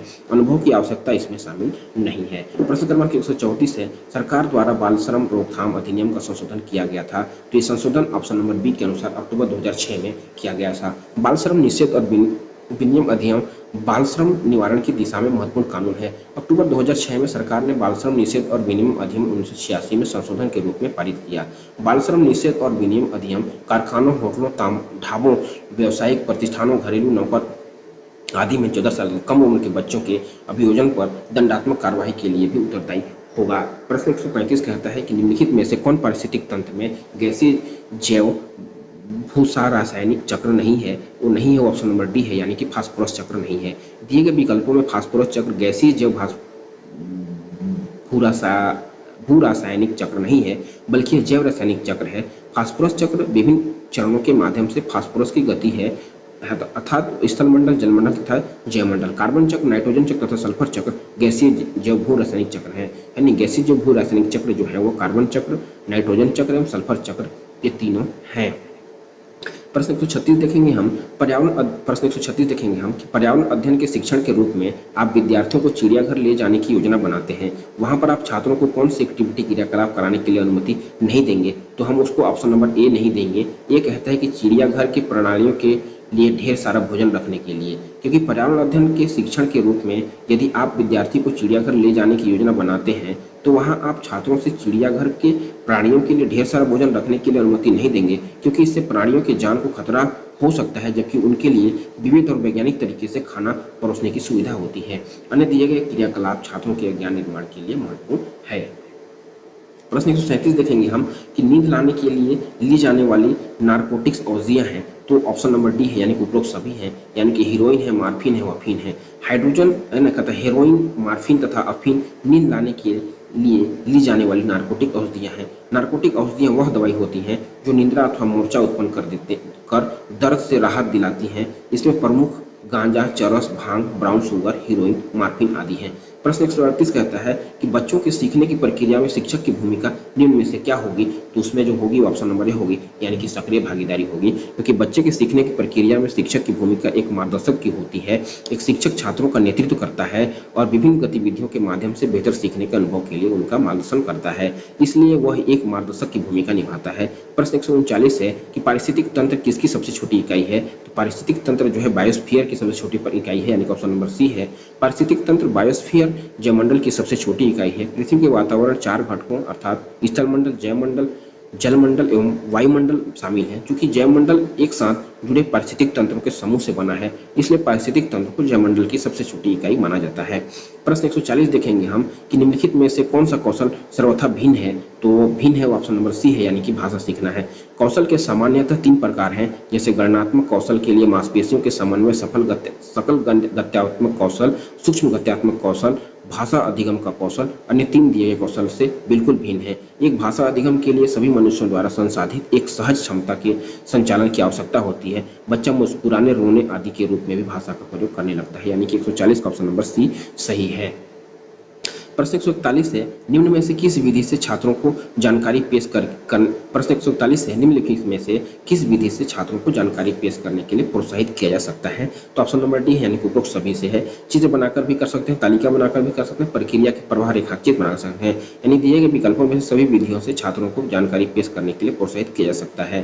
प्रश्न 142 है निम्नलिखित में से कौन रचनावादी ढंग से सीखने की प्रक्रिया का भाग नहीं है, यानी कि गलत की ओर जाना है। तो गलत की ओर जाएंगे तो ऑप्शन नंबर ए सही होगा, क्योंकि कार्य करने में ज़्यादा जानकारी व्यक्ति से मदद नहीं मिलती, यही गलत है, जबकि इसमें ज़्यादा मदद मिलती है। कार्य करने में ज़्यादा जानकारी व्यक्ति से मदद नहीं मिलती है, यह रचनावादी ढंग से सीखने की प्रक्रिया का भाग नहीं है, क्योंकि कार्य करने में खुद की मदद कार्य सहज हो जाता है तथा प्रक्रिया का उपयोग बार बार किया जाता है, रचनावादी ढंग से सीखने की प्रक्रिया का भाग है। प्रश्न 143 कहता है कि सर्वेक्षण एवं विश्लेषण से बच्चों की पर्यावरण के बारे में समझ को जाना जाता है। यह जानने वाली समझ निम्न में से कौन सी है? तो इसका जो सही आंसर ऑप्शन नंबर डी है, यानी कि उपरोक्त सभी है। जैसे ध्यान से देखना होगा, महसूस करना होगा, याद रखना होगा। सर्वेक्षण एवं विश्लेषण से बच्चों की पर्यावरण के बारे में समझ को जाना जाता है। यह जानने वाली समझ निम्न में से ध्यान से देखना, महसूस करना तथा याद रखना पाना आदि है। प्रश्न 144 है पर्यावरण के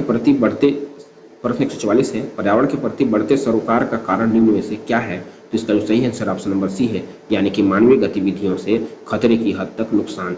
पर्यावरण के प्रति बढ़ते सरोकार का कारण मानवीय गतिविधियों से खतरे की हद तक नुकसान। मानवीय गतिविधियों का तीव्र रूप से बढ़ने से प्राकृतिक आवास खत्म हुए हैं, जिससे जैविक अस्थिरता पैदा हुई है। जिसके अतिरिक्त तीव्र औद्योगिकरण की ग्रीन हाउस गैस तथा क्लाइमेट चेंज जैसी घटनाएं में तीव्रता आई है। प्रश्न 145 देखेंगे हम कि एक पर्यावरण अध्ययन की कक्षा के लिए सर्वाधिक उपयुक्त शिक्षा शास्त्रीय पद्धति होनी चाहिए। तो ऑप्शन नंबर डी है, यानी कि भागीदारिता परक एवं चर्चा आधारित। एक पर्यावरण अध्ययन की कक्षा के लिए सर्वाधिक उपयुक्त शिक्षा शास्त्रीय पद्धति भागीदारिता परक एवं चर्चा आधारित होनी चाहिए। प्रश्न 146 है नक्शे को पढ़ने में निम्न में से कौन सा कथन असत्य है? तो असत्य ऑप्शन नंबर ए है कि नक्शे से में नजरिए का असर होता है। जी नहीं, ऐसा नहीं है। नक्शा एक संपूर्ण क्षेत्र के एक भाग का एक दृश्य निरूपित है, जिसे आमतौर पर एक सपाट सतह पर दर्शाया जाता है। मानचित्र नक्शा दिशा निर्देश पर आधारित होते हैं। नक्शा द्विमीय होता है और ग्लोबल त्रिविमीय होते हैं। मानचित्र नक्शा का पैमाना होता है जो दूरियों की गणना करता है, जिन्हें मानचित्र द्वारा आसानी से समझा जा सकता है। अतः नक्शे में नजरियों का असर होता है, यह कथन असत्य है। प्रश्न 147 है आवासीय पुनर्वास केंद्रों द्वारा निम्नलिखित में से कौन से उपचार दिए जाते हैं? तो इसका जो सही आंसर ऑप्शन नंबर डी होगा, यानी कि उपरोक्त सभी दिए जाते हैं। देखते हैं क्या कहता है। एक पुनर्वास केंद्र का लक्ष्य रोगियों को एक ऐसे बिंदु पर पुनर्वासित करना है जहां वे रह सकते हैं और स्वयं कार्य कर सकते हैं। इसलिए ये सुविधाएं रोगियों को घर पर अपने जीवन में वापस लाने पर ध्यान केंद्रित करते हुए अल्पकालिक देखभाल प्रदान करनी है। आवासीय पुनर्वास केंद्रों द्वारा दिए जाने वाले उपचार में निम्नलिखित शामिल हैं: मनोवैज्ञानिक हस्तक्षेप, व्यक्तिगत मनोचिकित्सा, सामूहिक कार्य, सामाजिक कुशलता का प्रशिक्षण और समूह चिकित्सा कार्य करती है। प्रश्न 148 देखेंगे हम कि एक खाद्य श्रृंखला में मनुष्य होता है। तो ऑप्शन नंबर डी, यानी कि प्राथमिक और द्वितीयक उपभोक्ता दोनों होता है। मनुष्य को तब प्राथमिक उपभोक्ता माना जाता है जब वो पौधों तथा उसके उत्पाद का सेवन करते हैं। जब वो प्राथमिक उपभोक्ता तथा जानवरों को खाते हैं तो उन्हें द्वितीयक उपभोक्ता कहते हैं। इसलिए मनुष्य एक विशेष प्रकार खाद्य श्रृंखला के दूसरे तथा साथ ही तीसरे पोषण स्तर पर हो सकता है। प्रश्न 149 है कि सामाजिक अध्ययन निम्न में से किस बात पर विज्ञान से अलग है। तो ये है कि ऑप्शन नंबर डी है कि निरंतरता एवं बदलाव की प्रक्रिया को समझ पाना। सामाजिक अध्ययन एक अलग सामाजिक विज्ञान या कहें हम सामाजिक अध्ययन एक एकल और समग्र शिक्षण क्षेत्र है जो इतिहास, भूगोल, राजनीतिक विज्ञान, अर्थशास्त्र आदि जैसे कई सामाजिक विज्ञान विषयों में अपनी विषय प्रस्तुत प्राप्त करता है, परंतु इसके निरंतरता एवं बदलाव की प्रक्रिया की वजह से इसे विज्ञान से अलग करता है। प्रश्न 150 और अंतिम प्रश्न है कि किसी कारखाने में कार्य करने के लिए खाली स्थान से कम उम्र के बच्चों को नियुक्त नहीं किया जा सकता है। तो ऑप्शन नंबर ए है यानी कि 14 वर्ष।